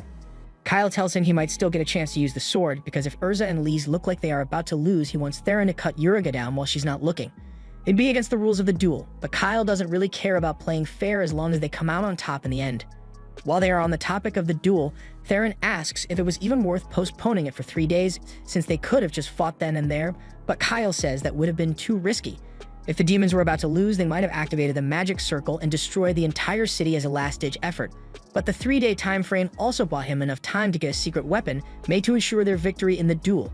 But before the duel begins, Kyle is going to do something about the ticking time bomb underneath the city, so he heads back down into the caves with Sylvie to deal with it.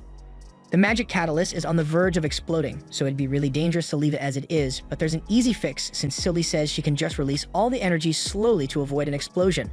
That would definitely solve their problems, but Kyle thinks it'd be a shame to waste all that energy, so he asks her if she can transfer it into the dragon heart he has with him. Sylvie thinks that's a great idea, but it will take 3 days for all the energy to be transferred, so it's going to be cutting it close. Kyle says that's fine and steps outside the magic circle, so Sylvie can begin the energy transfer spell, but just out of curiosity, he asks her if the spell Bax wanted to perform with this energy would have actually replenished Karen's mineral reserves. Sylvie tells him it would have made no difference because there's no mithril left in this area for the spell to collect, and even if there were, forcing it to the surface all at once would have destroyed the city regardless. Over the next 3 days, Lise and Urza train together to prepare for their rematch against Yuriga. Theron takes several naps since he's not concerned about fighting, and Kyle waits for Gazis to finish crafting his secret weapon. Eventually, the day of the duel arrives, and Theron is still just as relaxed as he was before, so much so that Sylvie is starting to get annoyed by all his snoring. Kyle tells her it's actually a good thing that Theron is so calm because it means he is confident that they'll be able to win against the demons. If Kyle plans to stop the Great Invasion, then he needs to gather as much information as possible on the new demon lord so he can't afford to lose. Eventually, the group arrives at the duel location, but once they get here, they realize they never actually specified an arrival time, so the demons aren't here yet. They are going to have to wait a while, so Lise and Urza set up a picnic blanket so they can all have some tea while they wait. As they are eating, Kyle asks Urza and Lise if they came up with a plan to beat Yuriga. Urza tells him that they aren't stupid enough to come into this without a strategy, so while their odds of winning aren't great, they still have a chance. She then asks Kyle if he is sure he can beat Ganius. So Kyle explains that he had this thing made specifically for the fight, so he's confident he can win. A few moments later, he hears footsteps approaching, so he gets up and tries to point menacingly at the demons, but that's a little hard to do when you have a teacup in your hand and cookie crumbs on your face. The others clean up the mess from their picnic, and once they are ready, Kyle says it's time for them to settle this. But before they start, Kyle suggests he and Ganius take their fight elsewhere since this room isn't big enough to host 2 duels at the same time. Ganius has no objections, but Yuriga asks him if he really thinks this is a good idea since she won't be able to help him if things go poorly in his duel against Kyle. However, Ganius is confident that he'd never lose to a human in a fair fight, so he tells Yuriga that there's nothing to worry about. With that settled, Kyle and Ganius leave to find a new battleground, but Theron is surprised that Sylvie isn't going with him. She tells Theron that her job is to inform Kyle immediately if anything goes wrong here. Normally, she'd have to stay near her sword, but as long as she can maintain the mana supply from it, it doesn't make a difference whether her body is nearby or not. Yuriga asks the group if they are finally ready to begin and assumes Theron is the one who will be facing her since he's clearly the strongest here, but he says he's actually just here to watch. And if Yuriga managed to beat Lise and Urza, he says he will hand over the holy sword without a fight. Yuriga honestly doesn't want to fight, but if it's for the holy sword, she has no choice. She also understands that Lise and Urza are decently powerful, so she won't make the same mistake as last time. She's going all out from the start. A strong gust of wind is felt as Uriga unleashes her power, and she warns the girls that if they don't want to die, they had better surrender soon. Sylvie says this is bad because Lise and Urza's plan was centered around Uriga not taking them seriously, but Theron still thinks those two will be fine as long as they don't let their guard down. Uriga charges forward and unleashes a flurry of punches so fast that Lise is barely able to block them in time. Urza tries to step in to help her by summoning a fire spirit. However, Uriga easily sidesteps the blaze, so Lise gets caught in the crossfire and has to hide behind a pillar to avoid getting scorched. Uriga then goes after Urza, and even though Urza summons an earth spirit to protect herself, it's still not enough to stop Uriga's onslaught attacks. The difference in power here is clear, so Sylvie asks why Theron isn't jumping in to help, but he says the situation isn't actually that bad. Sure, Uriga is a lot stronger than they anticipated, but that doesn't mean she's unbeatable. Uriga charges at them again, so Urza orders the golem to stand in her way. Uriga tells them that a single golem won't be enough to stop her, but they never intended to use it to block Uriga's attack. Lise runs up and punches a hole straight through the golem, striking Uriga in the chest, and while she's winded, Lise follows it up with another devastating blow, leaving her even more staggered than she was before. Meanwhile, Kyle and Ganius have finally arrived at their new battle location, so it's time for them to begin their duel. Back with Lise and Urza, Uriga refuses to let that punch slide, so she charges at Lise and tries to poke her eyes out, but instead she gets folded again, and Urza finishes things off with a full power blast from her fire spirit. Not even a demon would be able to survive a blast like that, so the two high-five each other, and Urza tells her spirits they can rest now. Theron is impressed that the girls were able to do so well against Uriga without his help, but Sylvie is disappointed because the girls clearly aren't familiar with the concept of double tapping. As they are triumphantly walking away, a silhouette suddenly appears in the flames, so as they turn around, they find Uriga standing there in perfect health, and she looks pissed. She points at Lise and demands to know how she managed to dodge her attacks earlier since Uriga knows her speed stats should be way higher than Lise's. But to be honest, Uriga kind of just uses the same moves over and over, so it was pretty easy for Lise to memorize her attack pattern. As a matter of fact, it feels like Uriga has never been in a proper fight with her life on the line before, so when they do something unexpected, she reacts poorly and leaves herself wide open. They honestly think Uriga was better off holding back because that forced her to be a little more creative with her attacks, but that's a hard pill for Uriga to swallow. She pouts over having her fighting style criticized so much, but then she thinks about it for a moment and realizes those two are actually right. Lise and Urza are glad she understands their point, so they ask her if she's ready to continue their battle now, but to their surprise, Uriga actually says she gives up. Theron and Sylvie are just as stunned and think Uriga might be trying to trick them, but no, she's genuinely surrendering. At first, she thought the only reason she lost to Lise and Urza was because she was holding back, but now she realizes that she underestimated the two of them a little too much. Of course, this doesn't mean she's scared of losing or dying, but she's under strict orders from her king to return alive, so if there's even the slightest chance that she might die, then she can't engage in the fight. That's pretty anticlimactic, but it saves Lise and Urza the trouble of having to fight, so they are okay with it. Uriga asks what they plan to do with her now that she has surrendered, but to be honest, Lise and Urza didn't really plan for something like this, so they don't know what to do. Lise asks if they can just tell her to leave now, but Theron objects because he doesn't like the idea of letting a demon go free. Lise understands why he feel that way, but she feel kind of bad killing an opponent who already surrendered. Just then, Urza recalls that Kyle had planned to ask about information regarding the demon's infiltration into the human nations, so they tell Uriga to spill everything she knows about that. But there really isn't much to talk about. As far as Uriga knows, she and Ganius were the only demons ordered to go to the human nation. Of course, some other demons might have crossed the border of their own free will, but Uriga has no way of confirming that. She asks if there's anything else she can do for them, but Lise and Urza are all out of ideas, so Uriga suggests some Rule 34 options and Lise and Urza instantly freeze up in embarrassment. Uriga then says that if they want, she can wait here until Kyle gets back to see if he wants to take her up on her offer, but there's no way Lise is letting that happen, so she tells Uriga get out of here right now. Uriga is more than happy to oblige, so she turns to leave, but before she does, she formally introduces herself and says she'd like to face the two of them in battle again. Lise is a bit surprised because she didn't think a demon would be so polite, and Sylvie agrees because back in her day it would have been unthinkable for a demon to surrender to a human, let alone speak to them with respect. She turns to ask Theron what he thinks, but he's no longer there. Without a word, he rushes toward Uriga as she walks away and swings his sword at her with full strength. As for Kyle's battle, he and Ganius are about to begin their fight, but before that, Ganius wants to know where his horn is. Kyle tells him it's tied to his hip, and if Ganius manages to win this battle, then he is welcome to take it back. Ganius is relieved that Kyle is holding up his end of the bargain, so he says he is ready to begin, and they both get ready to attack. Kyle knows that Ganius specializes in long-range attacks, so he needs to get in close to end this quickly. He casts a strength and haste spell on himself and charges into attack. However, to Kyle's surprise, Ganius makes no attempt to dodge, and instead, intentionally lets Kyle's sword penetrate his arm.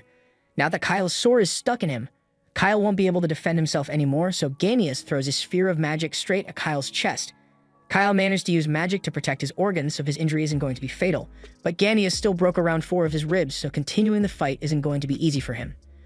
As for Ganius, the wound on his arm is also pretty bad, but he thinks of it as adequate punishment for letting a human push him to this point. Kyle can tell that Ganius is acting differently from the way he was 3 days ago because he's not messing around anymore, he's using his full power right from the start. Ganius launches dozens of magic blasts at Kyle, and it's impossible for him to dodge them all. So if things continue like this, then it'll only be a matter of time before Kyle is killed. He decides to risk it all and charge headfirst through Ganius' blast to get to him.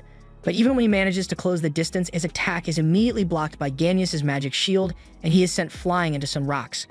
Kyle realizes that he's actually losing here, so all notions of fair play go out the window, and he resorts to blackmailing Ganius with his horn to get him to stay away. He threatens to smash the horn if Ganius comes any closer, so Ganius freezes. But while he does care about his horn, he's not willing to sacrifice his life for it, so Kyle's threats won't be enough to make him surrender. Kyle already figured that might be the case, but the horn still makes for a great distraction. So he throws the horn into the air, and while Ganius is looking at it, Kyle charges forward and stabs him against a wall. Ganius laughs and asks Kyle if this is the best he can do, but Kyle is far from done. He continues pushing Ganius until they both go crashing through the wall and nearly fall into a lava pit. Ganius manages to knock Kyle away with more of his mana blasts, and he applauds him for lasting this long, but he was always doomed to fail because the difference in strength between humans and demons is simply too great. Kyle was well aware of how terrifying demons can be when he came into this fight, which is why he is willing to use as many dirty tricks as necessary to come out on top. He reaches into his bag and throws a glass bottle at Ganius, completely covering him in some white sticky goo. Ganius scoffs at Kyle and tells him a pathetic trick like this could never stop him, but then he realizes he can't move around anymore. The goo Kyle threw onto him was a special glue that Go came up with, and once it sticks to something, it can never be undone. Kyle then pulls out the mithril chain that Gaz has made, and he wraps it around Ganius to make sure he can't escape. Not even a demon would be able to break free of those chains, so Kyle points his sword at Ganius' neck and tells him to start talking. First, he wants to know if it is true that the current demon lord doesn't want conflict with the humans, and as much as Ganius hates to admit it, Riza, the daughter of the former demon lord, is the current ruler of the demons, and she really doesn't plan on fighting the humans for any reason. In fact, the only reason he and Uriga were sent out on this infiltration mission was due to the insistence of the pro-war faction of the demon army, but Ruiza gave them the order to minimize human casualties as much as possible. After hearing about the pro-war faction, Kyle assumes that they must be trying to dethrone Ruiza so they can go to war with the humans, but Ganius explains that Ruiza's power is far too great for anyone to overthrow her, so she will likely remain in power for a long time. Kyle finds it all interesting, but he has one final question to ask, and he tells Ganius to think about his answer very carefully before speaking. He asks if Ganius has ever heard of a black-winged, hornless demon in line for the throne, but he says that would be impossible. A demon's horn is their pride, so a hornless demon could never be crowned as king, no matter how powerful they are. But that aside, Ganius has never heard of anyone matching that description. Kyle is disappointed because that means Ganius has no information on the next demon king, and that makes him useless, so Kyle prepares to finish him off, but Ganius begins begging for his life and suggests that Demon Lord Ruiza might know something about the hornless demon Kyle is referring to. It would normally be impossible for a human to meet her, but Ganius offers to arrange an audience with her for Kyle if he lets him live. Kyle finds the offer appealing, so he accepts and tells Ganius that as long as he holds up his end of the deal and doesn't try anything funny, then he will be released safe and sound. Ganius thanks Kyle for being so understanding, but internally he is laughing at how gullible he is. Ganius has no intention of letting Kyle meet the Demon Lord. He has just been buying time for one of his invisible puppets to get here so he could take Kyle out while he's not paying attention. However, just when Ganius thought he had won, Kyle slashes the bug in half without even looking. Kyle is a little disappointed since if Ganius had just taken him to meet the Demon Lord, he would have had no problem leaving him alive, but it was pretty obvious that he was planning something. The entire time, Ganius had been staring at something behind Kyle, and he knew exactly what to expect. The invisible bugs are Ganius' secret weapon, and he can control multiple at a time to execute coordinated strikes. Ganius can't believe Kyle knows about his ability, but this isn't Kyle's first time meeting him. Ganius gave him a lot of trouble when they fought in the future, but for some reason, Ganius is a lot different from what Kyle remembers. During the Great Invasion, Kyle could feel a sense of unwavering loyalty from Ganius towards the Demon Lord, but right now that loyalty isn't there, so he can only assume that the current Demon Lord isn't the same one who started the Great Invasion, and that leaves him with a lot of questions. That said, Kyle has no interest in keeping Ganius alive any longer, so he kicks him into the magma and watches as his body burns. Demons are really resilient, so it will take a while for Ganius to actually die from the magma, but every moment will be excruciatingly painful, and after everything Ganius did to Kyle's friends in his past life, Kyle doesn't feel even the slightest bit of sympathy for him. Ganius' eyes begin to melt as he curses Kyle's existence, and this reminds Kyle of the last time he defeated Ganius. Ganius killed a lot of the people he cared about, but after he was finally captured, he gave up the location of the Demon Lord's castle, and that's what allowed Kyle and the remaining survivors to launch their final attack. He's a little bit grateful for that, so he tells Ganius he will let him go free once the chains melt, but then again, those chains are made of mithril, so that probably isn't going to happen anytime soon. Ganius eventually succumbs to the magma and sinks to the bottom as his body melts away, so Kyle walks away satisfied, knowing that he has just taken care of one of the major threats to his future. After getting back to town, Theron has been training with the Holy Sword non-stop, and he can't wait to finally use it in combat since he never got to fight the demons. But speaking of those demons, Kyle asks him what he thought of them. Theron admits that initially he was terrified because of all the stories he heard about demons being horrific monsters, but while they definitely were powerful, they weren't anywhere near as scary as he thought they would be. Kyle was thinking the same thing since Uriga was really civil during their interaction. That's probably why Theron ended up deciding to let her go back then, even though Kyle specifically told him to kill her, she didn't pose a direct threat. A few moments later, Lise and Urza join Kyle and Theron outside, and Kyle asks how they are feeling, so Lise tells him that they both got checked out by a doctor, and they don't have any major injuries. Kyle is glad to hear that and says they did a good job fighting Uriga, and Lise and Urza are both so happy to hear that they don't know what to say, but seeing this is really getting on Theron's nerves because men like Theron die of thirst, while men like Kyle get to drown. Later that day, Kyle and Sylvie head over to Gazis' house, and he is greeted by Go at the front of the house. Go tells Kyle that Gazis is waiting in his office for him, but as they are about to head in, he stops Sylvie because he has something he'd like to discuss with her. Kyle heads into Gazis' office, and Gazis seems to be doing a lot better than he was before, especially considering the fact that he had to work overtime for a couple of days to get Kyle's chain ready in time for his battle. Gazis heard that Kyle and the others will be leaving today, and he has a little parting gift he'd like them to have. He then pulls out two sheaths, one being for Kyle's sword and the other being for Theron's holy sword. Kyle really appreciates it, especially since until now, he had just been wrapping Sylvie in a cloth when he travels, and he's sure Sylvie will love it as well since the sheaths are made of mithril. Meanwhile, outside, Sylvie asks Go what it is he wanted to discuss with her, so he says he'd like her to stay here with him forever. Sylvie is flattered by his request, but she tells him she can't do that right now because she still has a mission to complete. Go is disappointed to hear that, partially due to the fact that he has a huge crush on Sylvie, but also because there's a lot he could learn if he had her by his side. Sylvie tells him there's no need to worry about that since he should be more than capable of completing the golems on his own after everything she has taught him already. Go asks her to please reconsider staying with him, but Sylvie's hands are tied here because she belongs to Kyle, so she has to go wherever he does. When Go hears Sylvie talk about Kyle like that, he realizes he has no chance of winning her over, so he agrees to let her go without a fuss, but he can't help but feel a little jealous since Kyle already had Lise and Urza in his harem as well, while Go is still maidenless. After that, Kyle heads over to Miranda's office to say goodbye to her as well, and while they were talking, he learned that Bax passed away recently. He didn't have much time left to live to begin with, but after realizing that the plan he worked so hard for would have destroyed Karen if it succeeded, his heart conked out on him. He also officially confessed to being behind all the kidnappings and murders in the city, so that matter has been settled, but there's still one mess left for Miranda to deal with: the massacre at the Gargan Embassy. The Empire is most likely going to blame Zergus for it, and considering the fact that Queen Melina already called off the engagement, who knows what they'll demand as compensation. Kyle agrees that that sounds like a lot to deal with, but thankfully it's not his problem to handle, so he wishes Miranda good luck with that.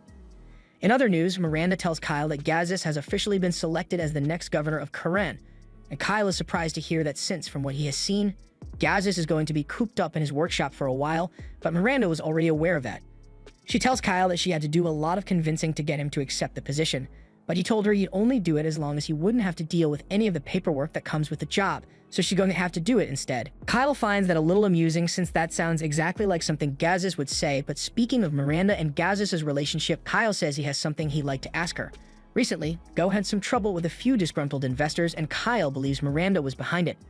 Miranda's eyes go wide with panic for a second, and Kyle goes on to explain that while Gazis was distancing himself from her, Miranda had no idea about the whole back situation, so to try to force her way back into his life, she set her sights on Go.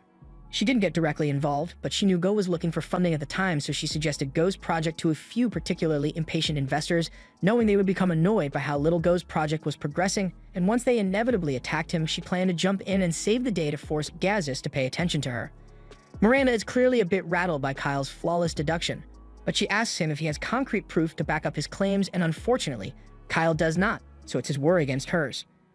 Though it's not like it really matters since he never intended to snitch on her anyway.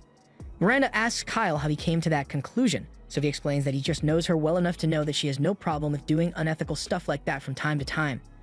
Miranda isn't proud of what she did, but if Gazis were to find out now, it might ruin their relationship, so she asks Kyle what he wants in exchange for his silence. Kyle says he doesn't need much from her, he just wants her to make sure no one finds out about Go's Golem research. And that includes people from both the Gargan Empire and Zergus. Miranda says she can do that for now, but if the golems are eventually completed, they would be a huge asset to the Zergus army, so she wouldn't be able to keep it hidden then. Kyle doesn't expect to be able to keep it a secret forever, but he doesn't want anyone finding out about it for the next 3 years, at least not until it's at the stage where mass production is possible. After that, Kyle and the others leave Karen since it's time for them to return to Zergus and give their report, but Lise and Urza are a little worried since after everything that happened in Karen, the relationship between Zergus and the Gargan Empire is going to be in rough shape. Even if it was the demons behind it, the death of one of the Empire's most important figureheads is sure to raise tensions, but Kyle says he's not going to let that happen.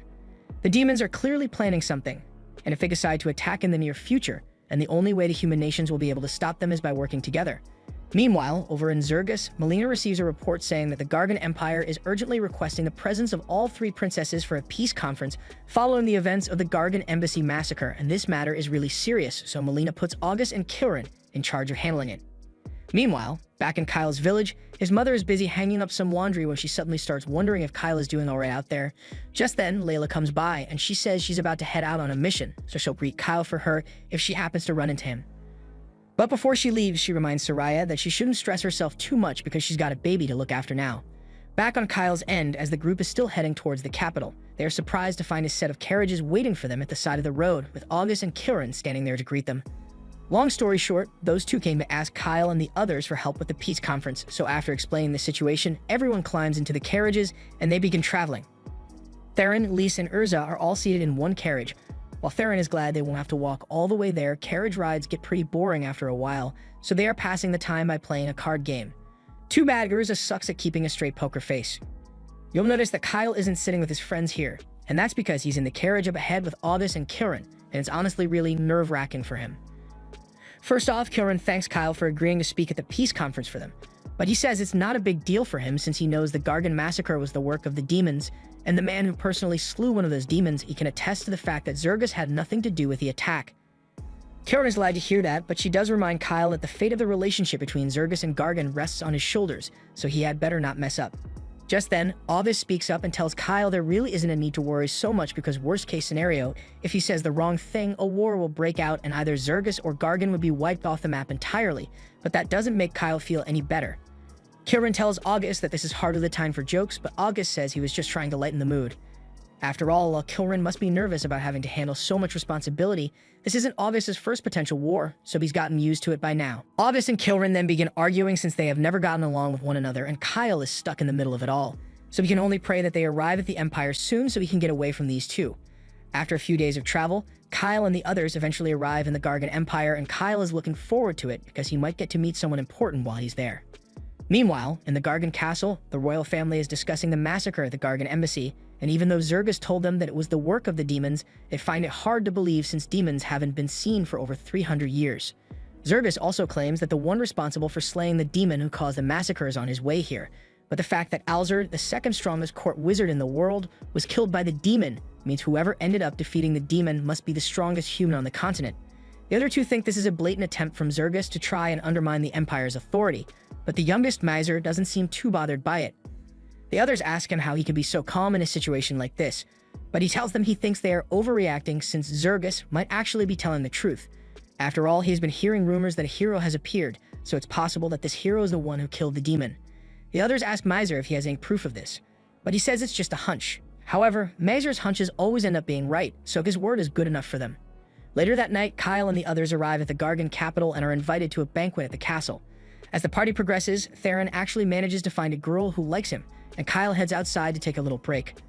There, he happens to run into a beautiful woman sitting by the fountain, and she seems really interested in talking to him and maybe doing something else with her mouth later tonight.